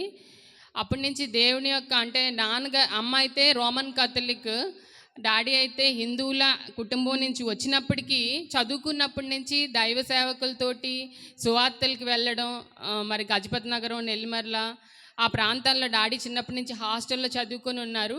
అప్పటి నుంచి సెలవు దొరికినప్పుడు కానీ మరి ఖాళీ సమయాల్లో ఉన్నప్పుడు అందరితో పాటు ఏదో మా లోకంలో తిరగకుండా దైవ సేవకులతో సువార్తలకి, ప్రార్థనలకి ఎప్పుడు వెళ్తుండేవారు. డాడీ చెప్పారు. అలాగే డాడీ చెప్పడమే కాదు, ఎవరైతే కలిసి సువార్తలు చేశారో వాళ్ళు కూడా అనుభవాలు పంచుకోవడం జరిగింది. అప్పటి నుంచే డాడీ మరి దైవ సన్నిధిలో హిందువుల కుటుంబం నుంచి వచ్చినప్పటికీ దైవ సన్నిధిలో ఉండి దేవుని కొరకు ముందుకు నడవడం అనేది జరుగుతూ ఉండేది. మరి వారి యొక్క తల్లిదండ్రుల యొక్క ఇష్టం ఏంటంటే హిందూ సాంప్రదాయం ప్రకారం అమ్మాయిని వివాహం చేసుకోవాలి. అలాగా ఎంతమంది క్రైస్తవులు మరి సాల్మన్ రాజు గారు ఇంకా కొంతమంది దైవజనులు మరి వాళ్ళతో ఉండేటప్పుడు కుర్రవాడిని చూస్తారు కదా, మంచి మంచి అబ్బాయి చేద్దామని చాలామంది క్రైస్తవుల యొక్క పిల్లల్ని చూపించినప్పటికీ వాళ్ళు హిందూ సాంప్రదాయంలో వివాహం చేసుకోవడానికి అంగీకరించారు కదా క్రైస్తవులు. అందువల్ల నేను మా తల్లిదండ్రుల యొక్క ఆశను, వాళ్ళ యొక్క కోరికను మన్నించి వారి ఇష్ట ప్రకారం చెయ్యాలి అని చెప్పి ఇంకా చాలా సంబంధాలు వెతికినప్పుడు రోమన్ కాథలిక్లో ఉన్నటువంటి అమ్మతో డాడీ హిందూ సాంప్రదాయం ప్రకారం వివాహం చేసుకోవడం జరిగింది. ఆ విధంగా మరి వివాహం అయితే అయ్యింది, కానీ హిందువుల సాంప్రదాయం ప్రకారం. తర్వాత అంతా ఇంకా క్రైస్తవుల సాంప్రదాయంలోనే క్రీస్తుని కలిగి క్రీస్తుతో అంటు పెట్టుకొని ఉండి మరి ఇక్కడ నాన్నగారు అమ్మగారి యొక్క ఉద్యోగాల నిమిత్తము విజయనగరంలోనే మరి మోసే పాస్టర్ గారు పెంతెకోస్తు దేవుని సంఘం ఆ యొక్క లైన్లో ఒక 2 ఇళ్ళే గ్యాప్ ఉంటుంది, ఆ ఇంటి పక్కన ఇంట్లో ఉండడం జరిగింది. అప్పటి నుంచి పూర్తిగా రక్షణలోకి వెళ్ళి అమ్మ రోమన్ క్యాథలిక్ అయినప్పటికీ సంపూర్తిగా సమర్పించుకొని పెంతెకోస్తు క్రైస్తవురాలుగా ఎవరు చెప్పడం కదా, ఆమె సమర్పించుకొని మరి క్రైస్తవురాలుగా తను స్థిరపడడం జరిగింది. అందరిని నడిపించడం జరిగింది. వాళ్ళు స్థిరపడమే కాదు, వాళ్ళ డాడీ యొక్క తల్లిదండ్రుల్ని, అమ్మ యొక్క వాళ్ళ కుటుంబాన్ని అందరినీ క్రీస్తులోకి నడిపించారండి. అది గొప్ప విషయం. ఈ రోజుల్లో చూస్తాం అంటే ఎవరికి వాళ్ళే ఉంటున్నారు, కానీ హిందూ కుటుంబం నుంచి వచ్చిన వాళ్ళు వారి కుటుంబం అంతా రక్షించబడ్డం అంటే దేవుడి కృప. అది డాడీ అయితే అలాగే రక్షణలోకి నడిపించారు. అక్కడ ఎవరికైతే దగ్గరగా ఉంటారో వాళ్ళ యొక్క సంఘానికి వెళ్ళడం, మొత్తానికి యేసు దేవుడు అని తెలుసుకొని రక్షణలోకి అయితే నడవడం జరిగింది. అందుని బట్టి దేవునికి స్తోత్రం. డాడీ నేను పుట్టినప్పుడు అమ్మ నేను ఇద్దరం చనిపోతారని డాక్టర్ గారు చెప్పారు. అమ్మ కానీ బతకదు, లేకపోతే ఎవరో ఒకరు బతుకుతారంటారు. అలా కాదు, ఇద్దరు చనిపోతారు అన్నారు. నాన్నగారు అయితే ఎవరైనా పుట్టిన వెంటనే తల్లి ఒడిలోనో తల్లి గుండెల మీద ఉంటారు. నేనైతే నాన్నగారు ఒడిలో ఆయన 2 చేతులు పట్టుకొని 3 దినాలు, 1 కాదు 2 కాదు 3 దినాలు ఆయన ఒడిలో పెట్టుకొని ఆయన కూర్చొని అమ్మ దగ్గరే కూర్చొని ప్రార్థించారంట. డాడీ ఎప్పుడు చెప్తారు, నువ్వు దేవుడు నిన్ను బ్రతికించాడు అంటే ఒక తల్లిపాలు ఒక్క చుక్క కూడా నేను తాకుండా బ్రతికినండి. ఈరోజు ఇంత ఆరోగ్యంగా ఈ విధంగా సజీవంగా ఉన్నానంటే కేవలం దేవుడి కృప, నా తల్లిదండ్రుల ప్రార్థన. ఈ విధంగా మేము వర్ధిల్లామంటే నా తల్లిదండ్రుల కన్నీటి ప్రార్థన ప్రవాహం నుంచి వచ్చినటువంటి దీవెనలే ఈరోజు మాకండి. ఈ యొక్క పరిశుద్ధ సంఘంలో నించోబెట్టి దేవుని స్తుతిస్తున్నామంటే కారణం దేవుడి కృప. దేవుడు నాకు మంచి తల్లిదండ్రులు అనుగ్రహించారు. అందరు బట్టి వాళ్ళు ఎప్పుడు నిరంతరం మా కొరకు ప్రార్థిస్తూ ఉంటారు. వాళ్ళ యొక్క కన్నీటి ప్రార్థన ప్రవాహం నుంచి ఏవైతే కొట్టుకొని వచ్చినవే ఈ దీవెనలన్నీ మేము అనుభవిస్తున్నవి. అందుని బట్టి దేవునికి స్తోత్రం. ఇంకా ఆత్మీయంగా మమ్మల్ని నడిపించిన దైవ సేవకులు మోషయ్య గారు, దయమనమ్మ గారు, అలాగే మార్క్ గారు, మరి అపోస్తులు ఆనందరామయ్య గారు, ఇంకా అనేక మంది దైవ సేవకులు ఉన్నారు. వారు అందరిని బట్టి దేవుని స్తుతిస్తున్నాను. ప్రతి ఒక్క విషయంలో మా యొక్క గృహంలో జరిగిన ప్రతి ఒక్క కార్యక్రమాల్లో మరి ఆనందరామయ్య గారు వచ్చి మాకు తోడుగా ఉండి, ఆత్మీయ వ్యక్తిగా ఉండి, ఒక కుటుంబంలో ఉన్న వ్యక్తిగా ఉండి ప్రతి విషయంలో నడిపిస్తూ వస్తున్నారు. అందుని బట్టి దేవునికి స్తోత్రం. అయ్యగారికి వందనాలు. ఇక్కడ కూడి ఉన్న ప్రతి ఒక్కరికి నాన్నగారి కోసం అనుబంధం అయితే ఉంది. నాకైతే పర్సనల్గా నేను చెప్తుంది ఏంటంటే, పుట్టినప్పటి నుంచి ఆయన చనిపోయినంత వరకు నేను నాన్నగారు మా అమ్మగారితో కలిసి ఉన్నాను. నేను మధ్యలో కొన్ని దినాలు మాత్రమే నేను వేరుగా ఉండడం అయ్యింది. ఎప్పుడు అంటే మరి జూన్ 17, 2016 నుంచి జనవరి 15, 2017 ఆ కొద్ది పీరియడ్ మాత్రమే వాళ్ళకి కొంచెం దూరంగా ఉండడం జరిగింది. తర్వాత ఇంకా పుట్టినప్పటి నుంచి వారితోటి నాకు ఎక్కువ అనుబంధం. ఆత్మీయంగా, శారీరకంగా వారు చూపించిన ప్రేమ, క్రమశిక్షణ అది చాలా విలువైనది. అది అన్నిటికన్నా విలువైన రక్షణలోకి నడిపించారు. ఈ శ్రమలు వచ్చినప్పుడు కృంగిపోకుండా ఎలా ముందుకెళ్ళాలో నాన్నగారు ఎప్పుడు చెప్తూ ఉండేవారు. ప్రతి చిన్న విషయాన్ని అమ్మతో కన్నా నేను నాన్నగారితో చెప్పుకోవడం మాకు అలవాటు. అంటే ఈవెన్ దో చిన్న స్టమక్ పెయిన్ వచ్చినా, ఒక హెడేక్ వచ్చినా ఏదైనా ముందు అమ్మకి చెప్తారు ఎవరైనా, కానీ నేను నాన్నగారికి చెప్పేదాన్ని. డాడీ ఇలాగో నాకు తలనొప్పి ఉందంటే, డాడీ ఏమంటారు, ట్యాబ్లెట్ వేసుకో, ఇది రాసుకోని, డాడీ ఏమో కళ్ళు మూసుకొని ప్రార్థన చేసేవారు. మీరు నమ్మండి నమ్మపోండి, ఆయన ప్రార్థన చేసిన వెంటనే నేను ఏ ట్యాబ్లెట్ వేయకుండా దేవుడు నన్ను స్వస్థపరిచేవారు. డాడీకి దేవుడు ఆ స్వస్థ వరాన్ని కూడా అనుగ్రహించారు. అందుని బట్టి దేవునికి స్తోత్రం చెల్లిస్తున్నాను. ప్రతి విషయంలో చాలా ఆదరణకరంగా, ధైర్యంగా ఆయన ఉన్నారంటే మేము ఎంతో ధైర్యంగా నడిపించేవారు. చిన్నప్పటి నుంచి మరి కష్టం అంటే ఏంటో కూడా నాకు తెలియదండి. అసలు ఆ కష్టం, కన్నీరు కూడా నాకు తెలియదు. అసలు నేను ఎప్పుడు కన్నీరు పెట్టుకోవడం కానీ, బాధపడడం కానీ మాకు ఎవరికి తెలీదు. నాన్నగారు ఏ రోజైతే మమ్మల్ని విడిచిపెట్టేళ్ళారు,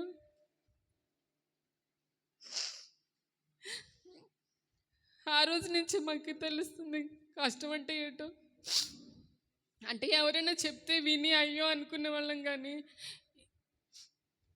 ఇప్పుడు మేము ఫేస్ చేస్తుంటేనే తెలుస్తుంది. ఆ తండ్రి ఉంటే చాలా ధైర్యం. అసలు మేము ఏ విషయంలో కూడా మేమేమి ఇన్వాల్వ్ అవ్వకుండా అన్ని డాడీయే చూసుకునేవాళ్ళు. ప్రతి విషయాన్ని డాడీ చూసుకునేవాళ్ళు. చాలా ధైర్యంగా నేనున్నాను, మీకు ఎందుకు, ఏమైనా కావాలా, మీరు వెళ్ళండి ముందుకి ప్రోత్సహించేవారు. దేనికి భయపడకుండా ముందుకు నడిపించేవారు. దేవుని చిత్తం, మరి ఆయన సంకల్పం. నాన్నగారు మాకు భౌతికంగా విడిచిపెట్టి ఉన్నప్పటికీ ఆయన చూపించిన మార్గం ఎంతో విలువైన మార్గం. అది ఆ మార్గంలో తప్పకుండా నాన్నగారు ఎప్పుడు చెప్తారు, అంతం వరకు యథార్థంగా, నీతిగా ఆయన కొరకు రాకడలో నిలబడేటట్టు రక్షణ కాపాడుకోవాలి, విలువైన సేవను పరిచయం చేయాలి అని చెప్తుండేవారు. అటువంటి తండ్రిని కోల్పోవడం దురదృష్టమైనప్పటికీ అది దైవ సంకల్పానికి మరి మేమే ఆయన చిత్తానికి లోబడుతున్నాం. తండ్రి విడిచిపెట్టినప్పటికీ పరమ తండ్రిగా దేవుడు మమ్మల్ని ఎంతో నడిపించారు. దైవ సేవకులు మాకు ఎంతో ఆదరించారు. ప్రతి విషయంలో కూడా దేవుడు ఎంతగానో నేనున్నానని చెప్పి నడిపించారు. పుట్టినప్పటి నుంచి కూడా డాడీ చాలా బలహీనంగా ఉన్న నాకు ఆయన ప్రతి విధంగా అన్నిట్లోనూ మార్గదర్శకంగా ఉండి, శారీరకంగా కానీ ఆత్మీయంగా కానీ ప్రతిదీ మార్గదర్శనం. మాకు రోల్ మోడల్ అండి డాడీ. ప్రతి విషయంలో కూడా చాలా స్ట్రిక్ట్, అంటే డిసిప్లైన్గా ఉండేవారు. చాలా డిసిప్లైన్ పర్సన్. ఎంత డిసిప్లైన్ చేస్తారో అంత ప్రేమ చూపిస్తారు. ఆ ప్రేమకి, ఆ డిసిప్లిన్ మాకేం పెద్దగా అనిపించదు కదా. అసలు ఏంటిది, ఇదేనా, ఆ ప్రేమను పొందుకోలేకపోతే అదేదో పెద్ద మిలిటరీ ఆర్మీ డిసిప్లిన్ లాగా అనిపిస్తుంది. ఎంత ప్రేమను, రెట్టింపు ప్రేమను మేము చూసాం కాబట్టి అది మేము చాలా కోల్పోయాం. ఆయన ప్రేమని తలంచుకొని ఆయన చూపించిన డిసిప్లిన్, ఆయన యొక్క మార్గంలో మేము నడిపిస్తున్నాం. విలువైన రక్షణ మార్గం మాకు ఇచ్చారు. చాలామంది లోకంలో చూసినప్పుడు అనుకుంటాం, డాడీ ఇలా డిసిప్లిన్గా పెంచిపోతే మేము అసలు రక్షణ లేకుండా లోకంలో ఎలా ఉండేవాళ్ళం అనుకుంటాను నేను. అందుని బట్టి ఎప్పుడు ప్రభువుని స్తుతిస్తాను. ఇంత మంచి తల్లిదండ్రులు ఇచ్చేవు తండ్రి, నీకు వందనాలని. 3 బిడ్డలకి ఆయన చాలా ప్రేమ. నా తర్వాత ఒక చెల్లి ఒక తమ్ముడు పుట్టి చనిపోయారు. తమ్ముడు జైబాబు, చెల్లి సత్యవతి అనారోగ్య కారణాల వల్ల చిన్నతనంలోనే చనిపోయారు. అప్పుడు చాలా రోధించారంట. నాన్నగారు చెప్పారు, ఇంకా నాకు పిల్లలు వద్దు ప్రభు అని కూడా ప్రార్థన చేశారంట. కానీ సంఘం అంతా ప్రార్థించిన తర్వాత బ్యోలా, కర్ణ ఇద్దరు పుట్టడం జరిగింది. పెంతెకోస్తు దేవుని సంఘంలో ఉండేటప్పుడే మరి సంఘ ప్రార్థన కూడా చాలా విలువైనది. దైవ సేవకులు, ఆత్మీయులు అందరూ కూడా ప్రార్థించిన తర్వాత దేవుడు మరి వాళ్ళిద్దరు జన్మను ఇవ్వడం జరిగింది. వాళ్ళు కూడా మరి దైవికంగా పెంచి దేవుని యొక్క సేవలో ఉంచాలని నా నాన్నగారు ఆశ. ఇంకా నాన్నగారు ఎప్పుడు చెప్తుండేవారు, మీరు నచ్చిన చదువు చదువుకోండి, నచ్చిన జాబ్ చేసుకోండి, కానీ దేవుని యొక్క సేవను మాత్రం విడిచిపెట్టద్దు, ఆయన సేవను మాత్రం చేయాలి అని. ఆయన పరిచర్యలో ఏదో ఒక పాత్రగా అయినా వాడబడాలి అని చెప్తూ ఉండేవారు. ఆయన యొక్క మార్గదర్శకం మాకు చాలా విలువైనది. ఆయన పోగొట్టుకోవడం దురదృష్టం మాకు. ఆ లోటు మాత్రం ఎవరూ తీర్చలేరు, అది మాత్రం నిజం.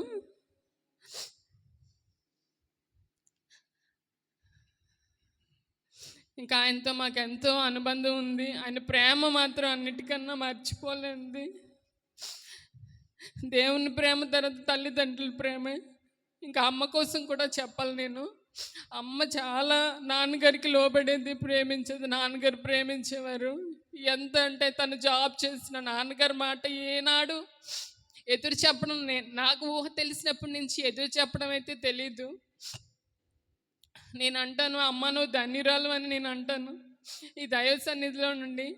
ఎందుకంటే భర్తకు లోబడిన భార్య ఎంత వర్ధిల్తుందో, కుటుంబం ఎంత వర్ధిల్తుందో నేను కల్లారా చూశాను. ఆవిడ ఏనాడు నాన్నగారికి ఎదురు చెప్పడం కానీ, సింగులర్ యూజ్ చేసి పిలవడం కానీ, అమర్యాదగా ప్రవర్తించడం కానీ ఏనాడు లేదు.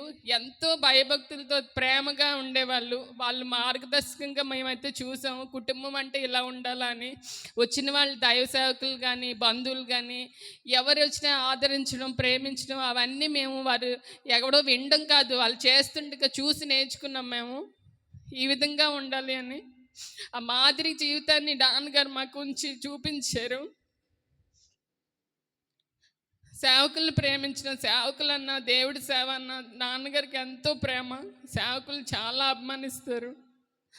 నాకు ఎప్పుడు చెప్తుండేవారు. నేను కాలేజ్ చదువుకున్న టైంలోనే ఒక పాస్టర్ గారు నాకు సేవకుని తీసుకొచ్చారు. నేనైతే సేవ అంటే నాకు ఇష్టమే, కానీ ఈ సేవకులు పడే బాధలన్నీ చూసి నేనైతే సేవకుని చేసుకోండి డాడీ అని ఒక్క మాటని నేను ఎదిరించాను.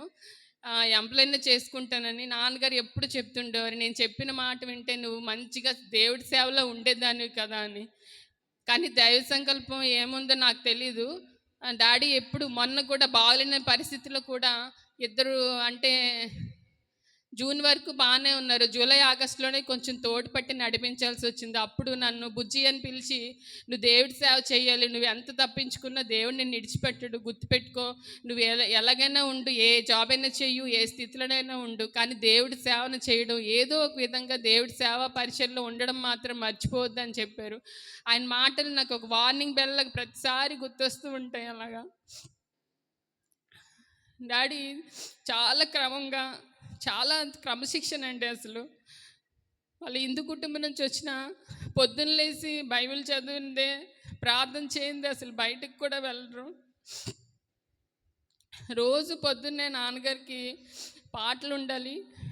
ఆయన మంచి గాయకుడు, చక్కగా పాటలు పాడేవారు. పాటలు పాడడం మాకు కానీ, చెల్లికి కానీ, తమ్ముడు కానీ డాడీ నుంచి వచ్చింది. అంటే జెనెటిక్గా కొన్ని వస్తాయి అంటారు కదా, డాడీ నుంచే వచ్చాయి అనుకుంటున్నాను. వాళ్ళ కొలీగ్స్, కాలేజ్ మేట్స్ కూడా చెప్తుంటారు, మీ నాన్నగారు కాలేజ్ టైంలో మంచి గాయకుడు, ఇప్పుడు పాడుతున్నారా అని. వయసులో ఉన్నప్పుడు చక్కగా పాటలు పాడేవారు. ఆ పాటలు పాడే తలాంతు దేవుడు ఇచ్చారు. ఆ తలాంతుని మాకు కూడా అనుగ్రహించాడు. అందుని బట్టి దేవునికి వందనాలు చెల్లిస్తున్నాను. ఇంకా ప్రార్థన విషయంలో ప్రతిరోజు పాటలు పాడేవారు, ప్రతిరోజు మోకాళ్ళు వేసి ప్రార్థించేవారు. ఇంకా డాడీ వాకింగ్కి వెళ్ళండి డాడీ అంటే రోజు ఒక 1 అవర్ అయినా బైబిల్ చదివేవారు. వాకింగ్ ఎందుకు వెళ్ళాలి అని అనేవారు. అంటే ఆరోగ్యం అంటే ఇది జీవం గల దేవుని వాక్యము, దీన్ని పఠిస్తేనే ఆరోగ్యం వస్తుంది. శారీరకంగా డాక్టర్లు చెప్పిన ఆ వాకింగ్ కూడా చేస్తాను, కానీ ముందు బైబిల్ పఠనం చేయాలి, అది నేర్చుకో. ఎప్పుడు అదే బైబిల్ చదవంతే బయటికి వెళ్ళొద్దు అని చెప్పేవారు.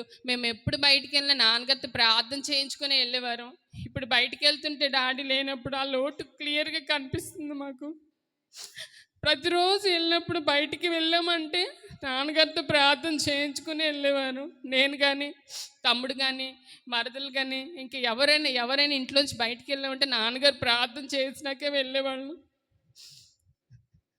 ఇంత మంచి డిసిప్లిన్ ఆత్మీయంగా శారీరకంగా ఇచ్చిన ప్రతిరోజు మేము మర్చిపోకుండా అయితే ప్రతిరోజు గుర్తొస్తూనే ఉంటారు. కానీ ఆయన చూపించిన మంచి మార్గంలో నడిపిస్తున్నారు దేవుడు. మాకు ఎన్నో బాధలు, కష్టాలు, శ్రమలు వచ్చినప్పటికీ, నిందల అవమానాల్లో కూడా దేవుడు మమ్మల్ని ఎంతో నడిపిస్తున్నారు, ఏ లోటు లేకుండా. దానికి దేవుని కృప, దైవజనులు, సంఘం, మీ అందరి ప్రార్థనలు, అందరిని బట్టి దేవుని స్తుతిస్తున్నాను. మరి మా ఆహ్వానాన్ని మన్నించి ఇంకా చెప్పాలంటే నాన్నగారితో ఇంకా చాలా అనుబంధాలు మాకు ఉన్నాయి.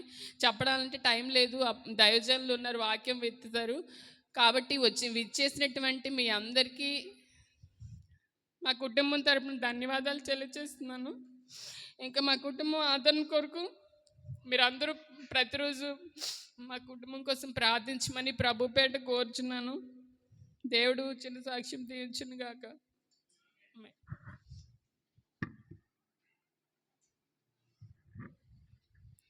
దేవునికి స్తోత్రం. అదేవిధంగా కుటుంబ సభ్యుల నుంచి కుమార్తె చక్కటి మాటలను తెలియజేశారు, తండ్రితో ఉన్న అనుబంధాన్ని.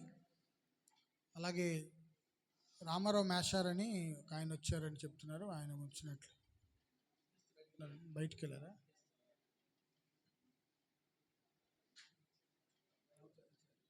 వచ్చారా?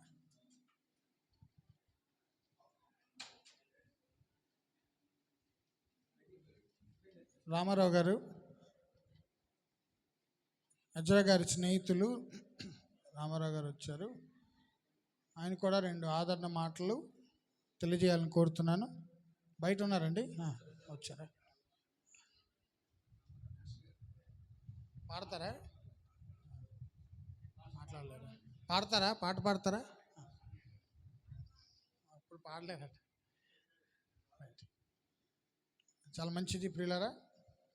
అనేక మంది కుటుంబంకు ఆదరణ కలిగించే మాటలను తెలియజేశారు. హల్లెలూయా. మన మధ్యన భౌతికంగా ఆయన లేకపోయినప్పటికీ కూడా ఈరోజు అందరూ చాలా కామ్గా, బాధగా ఉన్నాం. కానీ నేను అంటాను, హీఈస్ ప్రమోటెడ్ టు గ్లోరీ అని చాలాసార్లు మనం రాసుకుంటుంటాం. అంటే ఈ లోకంలో ఈ శ్రమలను అనుభవించుట కంటే, కొరింథీయులకు రాసిన పత్రికలో రాస్తాడు, ఈ గుడారములో మనం నివసిస్తున్నాం. We're living in a tent, it's temporary. మనం నివసిస్తున్న ఈ గుడారము చాలా టెంపరరీ కనుక ఆయన ఇప్పుడు పర్మనెంట్ ప్లేస్కి వెళ్ళారు. సో మనం భయపడవలసిన అవసరం లేదు. కుటుంబము ఇంకను బలంతో ముందుకు నడాలని చాలామంది దైవజనులు ఈ కుటుంబాన్ని ఆదరించారు. ఈ దినము ఆదరణ మాటలు తెలియజేసిన దైవ సేవకులందరికీ కూడా యేసుక్రీస్తు నామములో శుభవందనములు తెలియజేస్తున్నాను. హల్లెలూయా. మరి ఈ సమయంలో ఈ దినము కొరకు దైవ వర్తమానం అందించడానికి మన మధ్యకు వచ్చిన దైవజనులు, అపోస్తులు యనమల ఐజక్ గారికి ఈ సమయాన్ని నేను అప్పగిస్తున్నాను. దైవ వర్తమానం విందాం. ఒకసారి చప్పట్లు కొట్టి ఆయనకి ఈ సమయాన్ని అప్పగిద్దాం. చాలు. ఒకసారి ఎవరైనా మాట్లాడుకోవాలనుకున్నా, ఇలాంటివి ఏవైనా ఉన్నా మీరు బయటికి వెళ్ళిపోండి, డిస్టర్బెన్స్గా ఉండకండి. దయచేసి నిశ్శబ్దంగా కూర్చొని దేవుని వాక్యాన్ని వినాలని ప్రభుని బట్టి కోరుతున్నాను.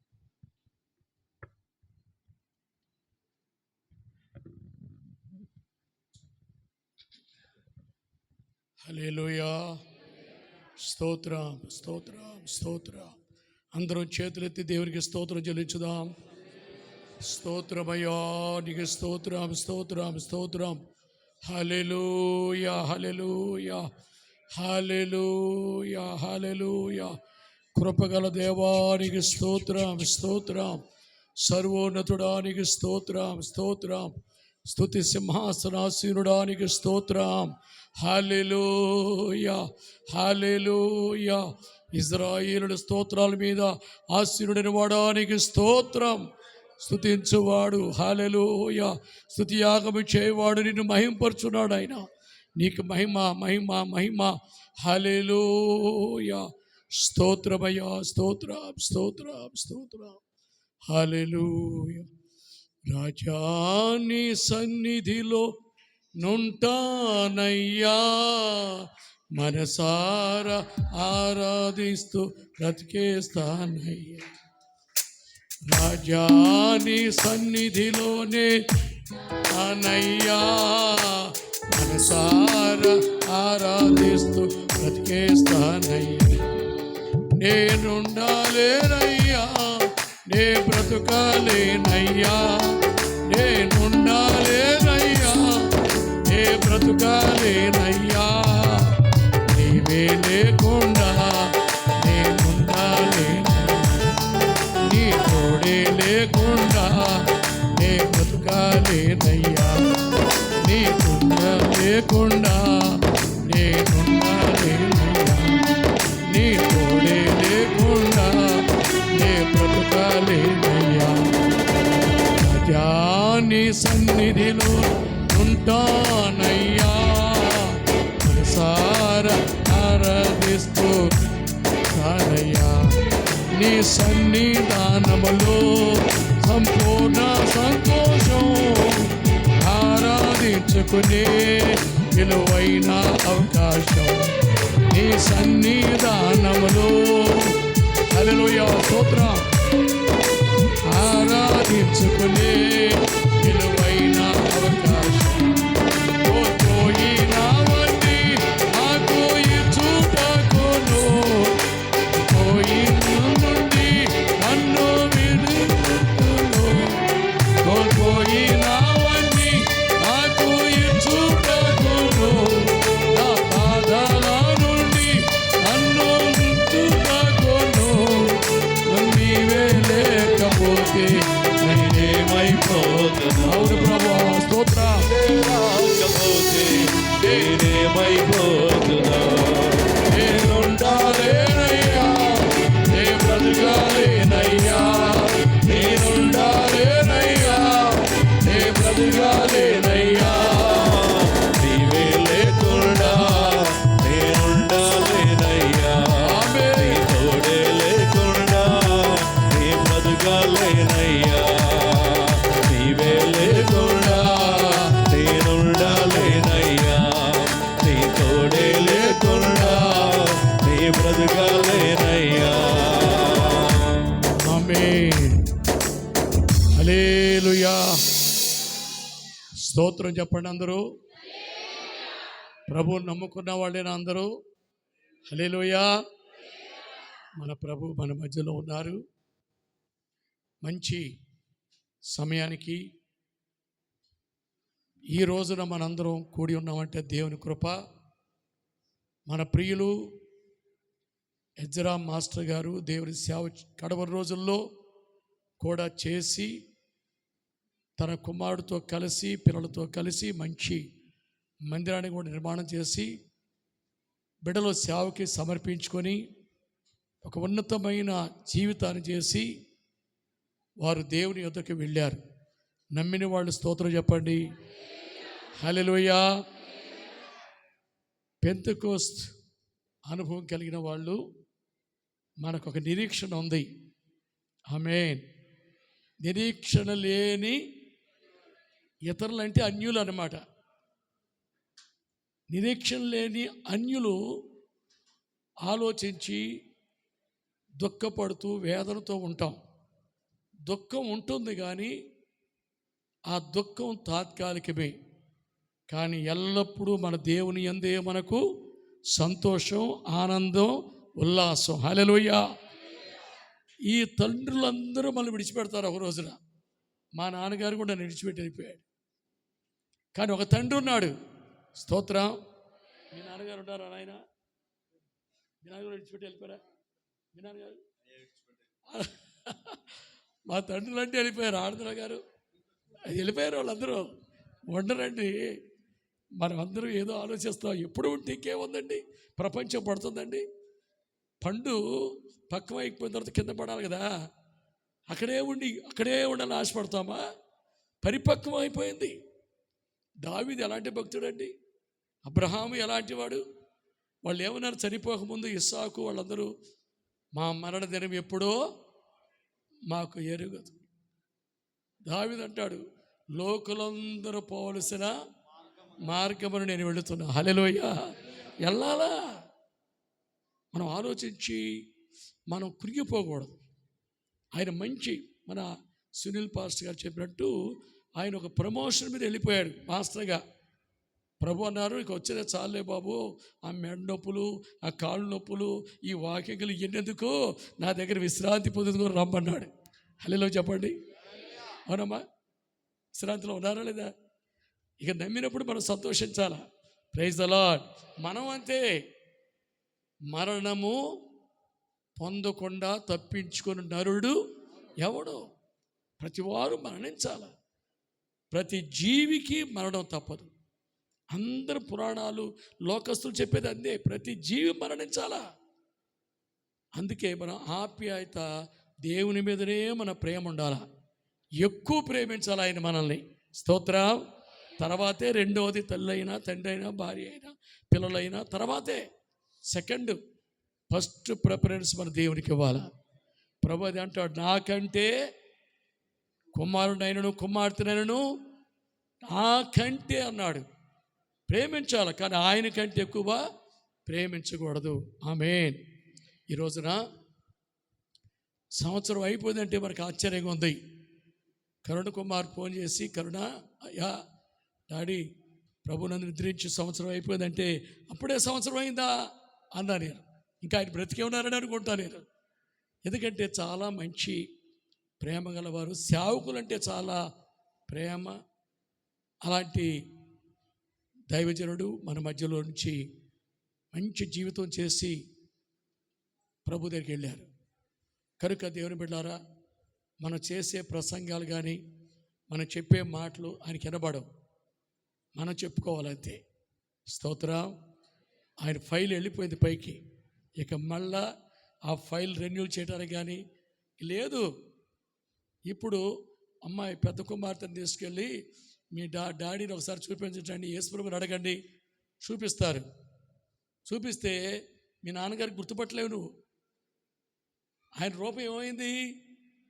సమాధిలోకి వెళ్ళిపోయింది, మట్టికి వెళ్ళిపోయింది శరీరం, కానీ ఆత్మ ప్రభు దగ్గర ఉందన్నమాట. ఎవరి పాప నాకు తెలియదు అంటారు. ఇప్పుడు ఆయన వస్తే మైండ్ సెట్ మారిపోయింది కదా. ఈ బ్రెయిన్లో ఉన్నప్పుడే ఇవన్నీ మనకి. ఈ బ్రెయిన్ పోయింది, క్రీస్తు మనసు మనకు వచ్చేసింది. ఇక హల్లెలూయా. దేవదూతల వలె మనం ఉండబోతున్నాం. ఈ లోకం కొంతకాలమే. మహాబలం ఉంటే 80, కొంచెం తక్కువైందంటే 70. ఏమండి, రేపేమి సంభవించడం మనకు తెలియదు. ఏ పాటి వారం మనం. అంతలోనే మాయిపోయిపో ఆవిరి వంటిది మన జీవితం. శరీరములో ప్రాణం ఉండగానే, మరణము ముందుగానే మనం దేవుని ప్రేమించాలి, దేవుని వాక్యాన్ని ప్రేమించాలి, దేవుని యొక్క రాజ్యాన్ని మనం సిద్ధపడాలా, మనం సిద్ధపడాలా, అనేకులు సిద్ధపరచాలి. అందుకే ఒక తండ్రి ఉన్నాడు మనకి, ఆయన నిత్యుడగు తండ్రి. హల్లెలూయా. ఈ తండ్రులందరూ తాత్కాలికమే, కన్నారు, పెంచారు, అయిపోయింది వాళ్ళ టైము. కానీ ఒక తండ్రి మనల్ని విడవడు, ఎడబాయడు, ఎల్లప్పుడూ ఎవర్ లాస్టింగ్ ఫాదర్. ఆ డాడీ మనకు కావాలా. ఆయన కనుక విడిచిపెడితే మనం ఏడవాలా, దుఃఖపడాలి. అయ్యో తండ్రి, యేసయ్య కలవరి శిలువలో అదే నన్ను ఎందుకు విడిచిపెట్టావన్నాడు. అప్పుడు ఏడ్చాడు ఆయన. నన్ను ఎలా నువ్వు చేయి విడిచిదివి? ఒక్క క్షణమే. యెషయా ప్రవక్త అంటాడు, ఒక్క క్షణమే నిన్ను నేను విసర్జించుతని, గొప్ప వాత్సల్యముతో నేను నిన్ను సమకూర్చుదను. హల్లెలూయా. ఒక క్షణం. కనుక మనకు పరమ తండ్రి నాడు, ఆ తండ్రి మనం ఆరాధించాలి, తండ్రి సన్నిధిలో మనం ఉండాలి. అందుకే ప్రార్థన చేయనప్పుడు కూడా పరలోకమందున్న మా తండ్రి, హల్లెలూయా, ఆయనకే ప్రార్థన చేయాలి. మనం ఏం కావాలో ఆ తండ్రిని మనం అడగాల. అనుదిన ఆహారం దయచేయమని ఆ తండ్రిని అడగాల. తండ్రి చిత్తము చొప్పున చేయవాడే పరలోక రాజ్యంలో ప్రవేశించగలడు. ఆమె తండ్రి చిత్తం చేయాల. ఆ తండ్రి ప్రభువా ప్రభువా అని పిలుచు ప్రతివాడును పరలోక రాజ్యములో ప్రవేశింపుడు గాని పరలోకమందున్న నా తండ్రి చిత్త ప్రకారము చెయ్యువాడే. Praise the lord. గనుక దేవుని బిడ్డలారా, ఈరోజు అయ్యగారు అజ్రా మాస్టర్ గారి యొక్క మరి ఏమంటారు దీన్ని, వర్ధంతిగా తెలుగులో వర్ధంతి, ఆదరణ అనవచ్చు, జ్ఞాపకార్థ కొడుకు అనవచ్చు, ఇంకా రెండేనా? హల్లెలూయా. గనుక యెహోవా ఇచ్చను అది స్తోత్రం, ఆయన నామానికి ఏ స్తుతి కలుగును గాక. అంతే మనం చెల్లించాలి. బ్రతికున్నా మనం స్తోత్రం చెప్పాలా, చనిపోయినా స్తోత్రాలతో కృతజ్ఞత కలిగి మనం ఉండాలి. అది యోబు దగ్గర మనం నేర్చుకుంటాం. యోబు భక్తుడి దగ్గర వచ్చిన ఉపదేశం అలాంటిది. కనుక దేవుని బిడ్డారా, ఈ రోజున సమయం చాలా అయింది. అయినను చక్కని వాతావరణం దేవుడిచ్చారు. కొన్ని మాటలు మనం చెప్పుకొని దేవుని వాక్యం ధ్యానించుకొని మనం ముగించుకుందాం. హల్లెలూయా, హల్లెలూయా, హల్లెలూయా, హల్లెలూయా. యోహాను వ్రాసిన పత్రిక 3వ అధ్యాయము 1వ వాక్యాన్ని చదువుదాం. మనము దేవుని పిల్లలమని పిలువబడినట్లు తండ్రి మనకెట్టి ప్రేమను అనుగ్రహించెనో చూడుడి, మనం దేవుని పిల్లలమే. ఈ హేతువు చేత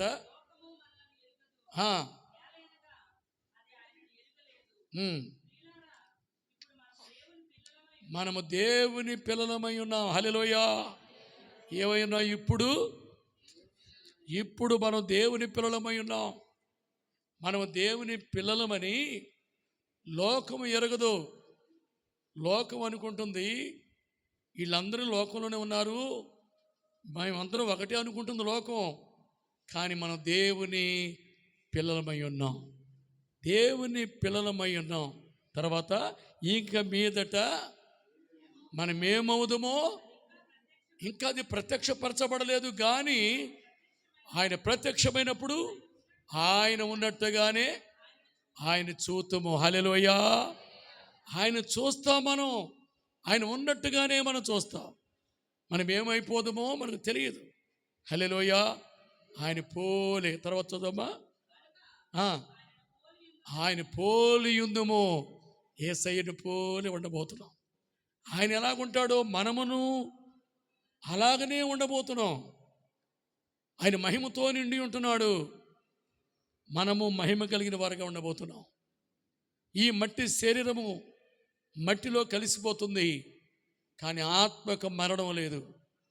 ఆత్మ శ్వాస దేవుడు ఆ ఏదెనులో నాసికారంధ్రంలో అంటే ముక్కులో దేవుడు జీవవాయువును ఊదాడు. జీవవాయువును ఊదాడు కనుక మనుషుడు జీవాత్మగా మారాడు. ఆదామా, నీవు నేల నుండి తీయబడ్డావు, తిరిగి నువ్వు నేలలో మట్టిలో కలిసిపోతావు. శరీరము ప్రసంగి 12:7 మన్ను అయినది తిరిగి మన్నుకు చేరుతుంది. ఆత్మ తాను దయచేసిన దేవుని యొద్దకు వెళుతుంది. హల్లెలూయా. గనుక ఈ శరీరము, పౌలు రాస్తాడు కొరింథీయులకు రాసిన 2వ పత్రిక 1వ వచనములో, భూమి మీద ఉన్న ఈ గుడారము శిథిలమైపోయినను, ప్రైజ్ ది లార్డ్, చేతి పని కాకుండా, చదవమ్మా, దేవుని చేత కట్టబడినది నిత్యమైనది అయినా ఎరుగుదము. Praise the lord. నిత్యమైన నివాసం. ఈ భూమి మీద ఈ గుడారం ఏమైపోతుంది? శిథిలమైపోతుంది. శరీరము వయసు వచ్చే కొలది, వయసు వస్తూ ఉంది మనకి.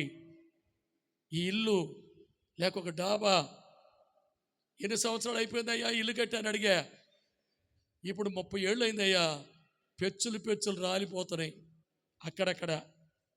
మళ్ళీ రిపేర్ చేయాలయ్యా మేము, లేదా కొట్టేసి మళ్ళీ స్లాబ్ వేయాలనుకుంటున్నాం, 35 ఏళ్ళు అయిపోయింది అంటున్నాడు ఆయన. మరి మన గుడారం ఎలాగుందమ్మా? మన ఇళ్ళు శిథిలమైపోతున్నాయా? కళ్ళు కనబట్ల ఆపరేషన్ చేసుకుంటున్నామా? హల్లెలూయా.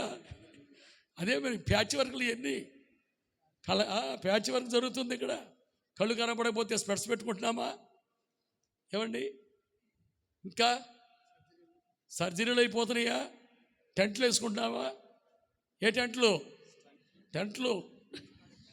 నాకు 3 టెంట్లు వేశారు. హల్లెలూయా. ఇప్పుడు నా గుండెలో 3 స్టెంట్లు ఉన్నాయండి. 3. డాక్టర్ గారు అన్నారు, అస్సలు మీరు మాట్లాడకూడదు, మెల్లిగా మాట్లాడాడు అన్నాడు. హల్లెలూయా. కానీ పరిశుద్ధాత్ముడు ఊరుకుంటాడా? తేలుకుట్టిన మనిషి మెల్లిగా ఓర్చుకమ్మా ఓర్చుకుంటూ ఉంటుందండి. కేకలేస్తావా లేదా? క్రీస్తు ప్రేమ మనల్ని బలవంతము చేయుచున్నది. హల్లెలూయా. బలవంతం చేసినప్పుడు అది ఆగదు, అది మనకు లోపడాలి కానీ మనం దానికి లోపడకూడదు. కనుక శిథిలమైపోతున్నాయి గుడారాలు, ఒక్కొక్కటి ఊడిపోతుంది, శరీరాలు మార్పులు వస్తున్నాయి, పళ్ళు ఊడిపోతున్నాయి. స్తోత్రం. పళ్ళు అంటే ప్లాస్టిక్ పళ్ళు కట్టించుకుంటున్నాం. హల్లెలూయా. మోకాలు చెప్పులు అరిగిపోతున్నాయి, రీప్లేస్మెంట్ మళ్ళీ వచ్చేసి అన్నీ వచ్చేసాయి. తల వెంట్రుకలు తెల్లగా అయిపోతున్నాయి, నల్లగా చేసుకుంటున్నాం ఒక్కొక్కటి. హల్లెలూయా చెప్పండి గట్టిగా, ఇక గట్టిగా చెప్పాలి మీరు. శిథిలమైపోతుంది గుడారం, కానీ చేతి పనితో కాకుండా ఇక మీదట దేవుని చేత కట్టబడిన నిత్యమైనదైనటువంటి నివాసము పరలోకములో మనకున్నది. నమ్మిన వారి స్తోత్రం చెప్పండి గట్టిగా. హల్లెలూయా. ఎన్ని భవనాలున్నా మనకి ఎన్ని అశాశ్వతమైనవి, అన్నీ అశాశ్వతమే. పిల్లలైనా, భార్య అయినా, ఇల్లు అయినా, ఉద్యోగమైనా, చివరికి నీ శరీరం కూడా నీది కాదు. నాది అనుకుంటాం మనం. దేవుని చేతితో కట్టబడిన నిత్య నివాసం, అక్కడ యుగయుగాలు మనం ఉండబోతున్నాం. ఇది టెంపరీలో మనం ఉన్నాం అందరం. టెంపరీ పోస్టులు ఇవన్నీ. ఇది మనం దీంతో మనం పెద్దగా పోయినా మనం దుఃఖపడకూడదు, ఉన్నా సంతోషించకూడదు. ఎందుకంటే తాత్కాలికమైన నివాసం. కనుక దేవుని బిడ్డారా, దేవుని యొక్క వాక్యంలో ఆయన ప్రత్యక్షమైనప్పుడు ఆయన ఎలాగుంటాడో మనము ఆయన పోలి ఉండబోతున్నాం. అది ఒక నిరీక్షణ, మనకి నిరీక్షణ. ఇంకోటి ఏంటనగా, యేసుక్రీస్తు మృతి చెంది తిరిగి లేచాడని మీరు నమ్మిన ఎడల, నమ్ముతున్నారా? హల్లెలూయా. నమ్మిన ఎడల యేసుక్రీస్తు ప్రత్యక్షమైనప్పుడు ఆయన తన యందు విశ్వాసం ఉంచిన వారిని, తన బిడ్డల్ని తోడుకొని తీసుకొని వెంట పెట్టుకొని రాబోతున్నాడు. అప్పుడు ఎజ్రా మాస్టర్ గారు కూడా ఉంటారు. అప్పుడు ఆయన మీరు చూడాలంటే ఇప్పుడు మంచి మార్గం నడవాలా, ఇప్పుడు ప్రభువు యొక్క వాక్య ప్రకారం జీవించాలా, ప్రభు సన్నిధిలో ప్రార్థించాలా, కన్నీరు కార్చాలా, ఏమండి దేశం కొరకు ప్రార్థన చేయాలా, మన పరిశుద్ధత కొరకు ప్రార్థన చేయాలా, క్రీస్తుని పోలి జీవించాలా. అప్పుడు ఆయన ప్రభుతో కూడా వచ్చినప్పుడు మనం చూడగలుగుతున్నాం. Praise the Lord. లేకపోతే మీ దారి మీదే, ఆయన దారి ఆయనదే. మంచిది, ప్రభు కొరకు జీవించడం మంచిది. వాక్యాన్ని మనం గట్టిగా పట్టుకోవాలా. యేసయ్య త్వరగా రాబోతున్నాడు, మేఘాల మీద రాబోతున్నాడు ఆయన. హల్లెలూయా. ప్రధాన దూత శబ్దముతోనూ దేవుని బోరతో ప్రభు మేఘాల మీద రాబోతున్నాడు. ప్రభువునందు నిద్రించిన వారు మొదట లేస్తారు. వాళ్ళు ఆ మీదట సజీవులమై నిలిచి ఉన్న మనము వారితో కలిసి మేఘాల మీద కొనిపోబడుతున్నాం. హల్లెలూయా. కాగా సదాకాలం ప్రభుతో ఉండబోతున్నాం. సదాకాలం యుగయుగాలు యేసయ్యతో ఉండబోతున్నాం. గనుక ఈ మాటల చేత ఒకరినొకరు ఆదరించుకొనుడి. ఆదరణ పొందుకోవాలి మనం. కనుక దేవుని బిడ్డలారా, దేవుని వాక్యంలో మనం ప్రభువుని చూడాలి. ప్రభు వచ్చినప్పుడు, మేఘారుడై వచ్చినప్పుడు మనం సిగ్గుపడేవారుగా తలదించుకునేవారుగా ఉండకూడదు. ఆయన వెళ్ళిన మార్గంలో మనం నడవాలి. ఆయన అడుగుల్లో మనం అడుగులు వేయాలా. ఆయన కొరకు మనం జీవించి ఆయనను ఏర్పరిచినటువంటి ఈ దారిలోనే చివరి వరకు నడిస్తే మనం ప్రభువుని చేరగలుగుతాం.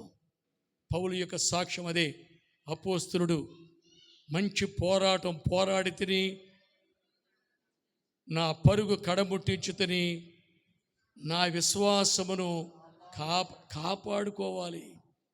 వస్త్రాన్ని కాపాడుకునేవాడు ధన్యుడు. జీవితాన్ని కాపాడుకోవాలి, విశ్వాసాన్ని కాపాడుకోవాలి. మనుష్య కుమారుడు వచ్చినప్పుడు భూమి మీద విశ్వాసము కనుగొనునా? విశ్వాసం కోల్పోతారు. విశ్వాసాన్ని కలిగి ఉండాలా. నువ్వు విశ్వాసం లేకుండా పోతే దేవునికి ఇష్టడై ఉండుట అసాధ్యం. విశ్వాసం నీతిమంతుడి విశ్వాసములుగా జీవిస్తాడు. యోబుని గురించి మరి చూడండి, విశ్వాసాన్ని గురించి మాట్లాడుతున్నాడు. నా శరీరము చీకిపోయినను నా విమోచకుడు సజీవుడు. హల్లెలూయా. మరొక దేహంతో నా ప్రభువును చూస్తాను. విశ్వాసం కలిగి మనం ఉండాలి. విశ్వాసాన్ని పోగొట్టుకోకూడదు. విశ్వాసాన్ని నష్టపరుచుకోకూడదు. విశ్వాసుల వీరుల్ని, విశ్వాస యోధుల్ని ప్రభు కొనిపోవడం రాబోతున్నాడు ఆయన. అందుకే హానోకు విశ్వాసమును బట్టి కొనిపోబడ్డాడు. స్తోత్రం. త్రూ ఫెయిత్, విశ్వాసము లేకుండా విశ్వాసాన్ని బట్టి కొనిపోబడ్డాడు. ఈరోజు మనం దేవుని మీద విశ్వాసం ఉంచుతామా? మార్తా, నీ సహోదరుడు ఆయన లాజరు మరలా లేస్తాడని నమ్ముచున్నావా? విశ్వాసం ఉందా నీకు? ప్రశ్నించాడు యేసయ్య. ఏడుస్తున్నావు మంచిదే, దుఃఖపడుతున్నావు, మరలా నీ తమ్ముడు లెగుస్తాడు, నీ సహోదరుడు. అప్పుడు ఆమంది, నమ్ముతున్నాను ప్రభా. ఎప్పుడు? మృతుల పునరుద్ధానములో ఆయన లేస్తాడని నమ్ముతున్నా. దేవుని స్తోత్రం. ప్రభు అంటాడు రెండే మాటలో, నా యందు విశ్వాసం ఉంచిన వాడు చనిపోయినా మరల బ్రతుకుతాడు. హల్లెలూయా. ఇది లోకానికి తెలియదు సత్యం, అన్యులకు తెలీదు, శాస్త్రవేత్తలకు తెలీదు ఈ మర్మం. యేసు రక్తంతో కడగబడిన మనకు తెలుసు ఈ మర్మం. ప్రభువునందు విశ్వాసం ఉంచిన వాడు చనిపోయినా మరలా బ్రతుకుతాం మనం. హల్లెలూయా. ఒకవేళ మనం బ్రతికి ఉన్నా, స్తోత్రం, మనం బ్రతికి ఉన్నను విశ్వాసం ఉంటే చనిపో మనం. ప్రభువుని మనం చూడబోతున్నాం. 26 వచనం అదే 11:26 యోహానులో అంటాడు, చనిపోయినను బ్రతుకును, బ్రతికి నా యందు విశ్వాసం ఉంచువాడు మరి ఎన్నడను చనిపోడు. హల్లెలూయా. బ్రతికున్నవాడు ఎన్నడూ చచ్చిపోడు, చచ్చిపోయినాడు విశ్వాసం ఉంచినా మరలా బ్రతుకుతాడు. ఎంత అద్భుతమైన విషయాలు ఇవన్నీ. ఇటువంటి మాటలు మనం విని మన భక్తిని మనం పెంచుకోవాలి. మన ప్రార్థనా జీవితాన్ని ఇంకనూ పెంపొందించుకోవాలి. దేవునితో ఐక్యత కలిగి జీవించే విశ్వాస యోధులుగా మనం ఉండాలి. ప్రభు త్వరగా రాబోతున్నారు, ఆయన మనం చూడాలి. హల్లెలూయా. ఆయన ఉన్నట్టుగానే మనం చూడాలి. స్తోత్రం. ఇప్పుడు ఎలా చూస్తున్నాం? దర్శనాల ద్వారా చూస్తున్నాం, స్వప్నాల ద్వారా చూస్తున్నాం. పౌలు అదే అంటాడు కొరింథీ సంఘానికి, అద్దములో చూచినట్టు చూస్తున్నాం. అద్దం, మన ముఖం కనబడుతుంది. గట్టిగా అద్దాన్ని పట్టుకోండి, మన ముఖం పట్టుకోగలమా? ఆ మధ్య ఒక జోక్ వేసాడు, పెద్ద అద్దం పెట్టితే కుక్క వచ్చింది. చూసుంటారు మీరందరూ. కుక్క వచ్చి ఏం చేస్తుంది? అలా చూడగానే ఈ కుక్క ముఖం దానిలో కనబడుతుంది, అంటుంది. అది అంటుంది, ఇది ఎగురుతుంది, అది ఎగురుతుంది లోపల. అర్థం. అలాగే యేసు ప్రభువుని ఇప్పుడు మనం దర్శనాల ద్వారా చూడగలుగుతున్నాం, స్వప్నాల్లో చూడగలుగుతున్నాం. ఇలాగుంది. కానీ రేపు మన ప్రభువుని ముఖాముఖిగా ఫేస్ టు ఫేస్ చూడబోతున్నాం. హల్లెలూయా. ఇదే మాట నేను చెప్పిన మాటే కొరింథీ సంఘాన్ని పౌలు చెప్పాడు. ముఖాముఖిగా మనం చూడాలా. అలా నిరీక్షణ, ఆ యోగ్యత, ఆ పట్టుదల, ఆ విశ్వాసం, ఆ భక్తి వైరాగ్యం, ఆ పరిశుద్ధత ఈరోజు మనకు కలిగి ఉండాలా. ప్రభువుని చూడాలంటే మన జీవితంలో ఏముండాలి? ఏముంటే మనం చూడగలం? ఒక ఉద్యోగాన్ని సంపాదించాలంటే నీ క్వాలిఫికేషన్ అడుగుతాడు కదా, నీ ఎక్స్పీరియన్స్ అడుగుతాడు కదా. అలాగే పరలోక రాజ్యంలో యేసు ప్రభువుని నువ్వు ముఖాముఖిగా ఆయన ముఖదర్శనం చేయాలంటే నీలో ఏముండాలా? బైబిల్ ఉంటే అంతే సరిపోతుందా? ఆదివారం నాడు చర్చికి వచ్చినంత మాత్రం సరిపోతుందా? బైబిల్ మొత్తం కంఠస్థం చేస్తే సరిపోద్దా? దేవుని వాక్యంలో ఉంది, చదవండి. కీర్తనల గ్రంథం 11వ అధ్యాయము. హల్లెలూయా. చూడండి 11 ఎన్నో వచనం ఆయన? 7వ వచనం చదవండి. యెహోవా నీతిమంతుడు, ఆయన నీతిని ప్రేమించువాడు, యథార్థవంతులు. హల్లెలూయా. యథార్థవంతులు ఆయన ముఖ దర్శనము చేసేదారు. క్రైస్తవుడైనంత మాత్రం ఆయన ముఖ దర్శనం చేస్తాడు రాయబడలా.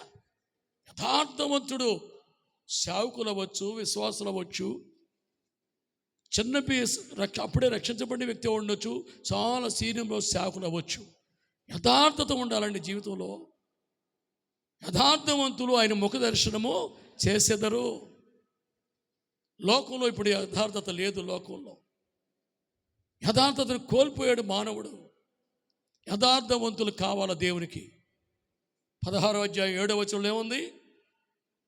2వ దినవృత్తాంతం గ్రంథములో యథార్థవంతులు బలపరచుటకు యెహోవా కనుదృష్టి లోకమంతటా సంచారం చేస్తుంది. యథార్థవంతులు. యథార్థత ఉందా ఎవరికైనా ఈ లోకంలో? చూస్తున్నాడు దేవుడు. యథార్థవంతులు కూర్చోవలసిన స్థలం, యథార్థవంతులు ఉండవలసిన స్థలం దైవ సన్నిధిలో దేవుని ఎదుట కూర్చుంటారు వాళ్ళు. యోబు చెప్తున్నాడు, ఇంతవరకు నేను వినికిడి చేత నేను నీ గురించి తెలుసుకున్నా.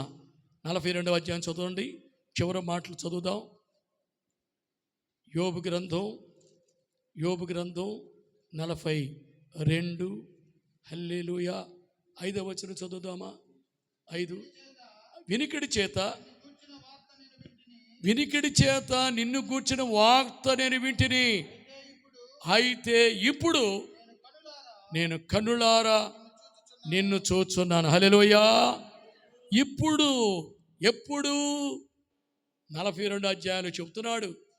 ఎన్ని సమస్యలు ఎదుర్కొన్నాడు, ఎన్ని అవమానాలు ఎదుర్కొన్నాడు యోబు. ఎన్ని ఉన్నప్పుడు కూడా అతడి ఒక్కటి మాత్రం వదల్లా. ఏంటది? యథార్థత. తన భార్య కూడా చెప్తుంది, ఆ ప్రార్థన చేయడం మానేవయ్యా, ఆ బైబిల్ చదవడం మానేయి అనలా. నీ యథార్థతను ఇంకనూ వదలకుందువా. హల్లెలూయా.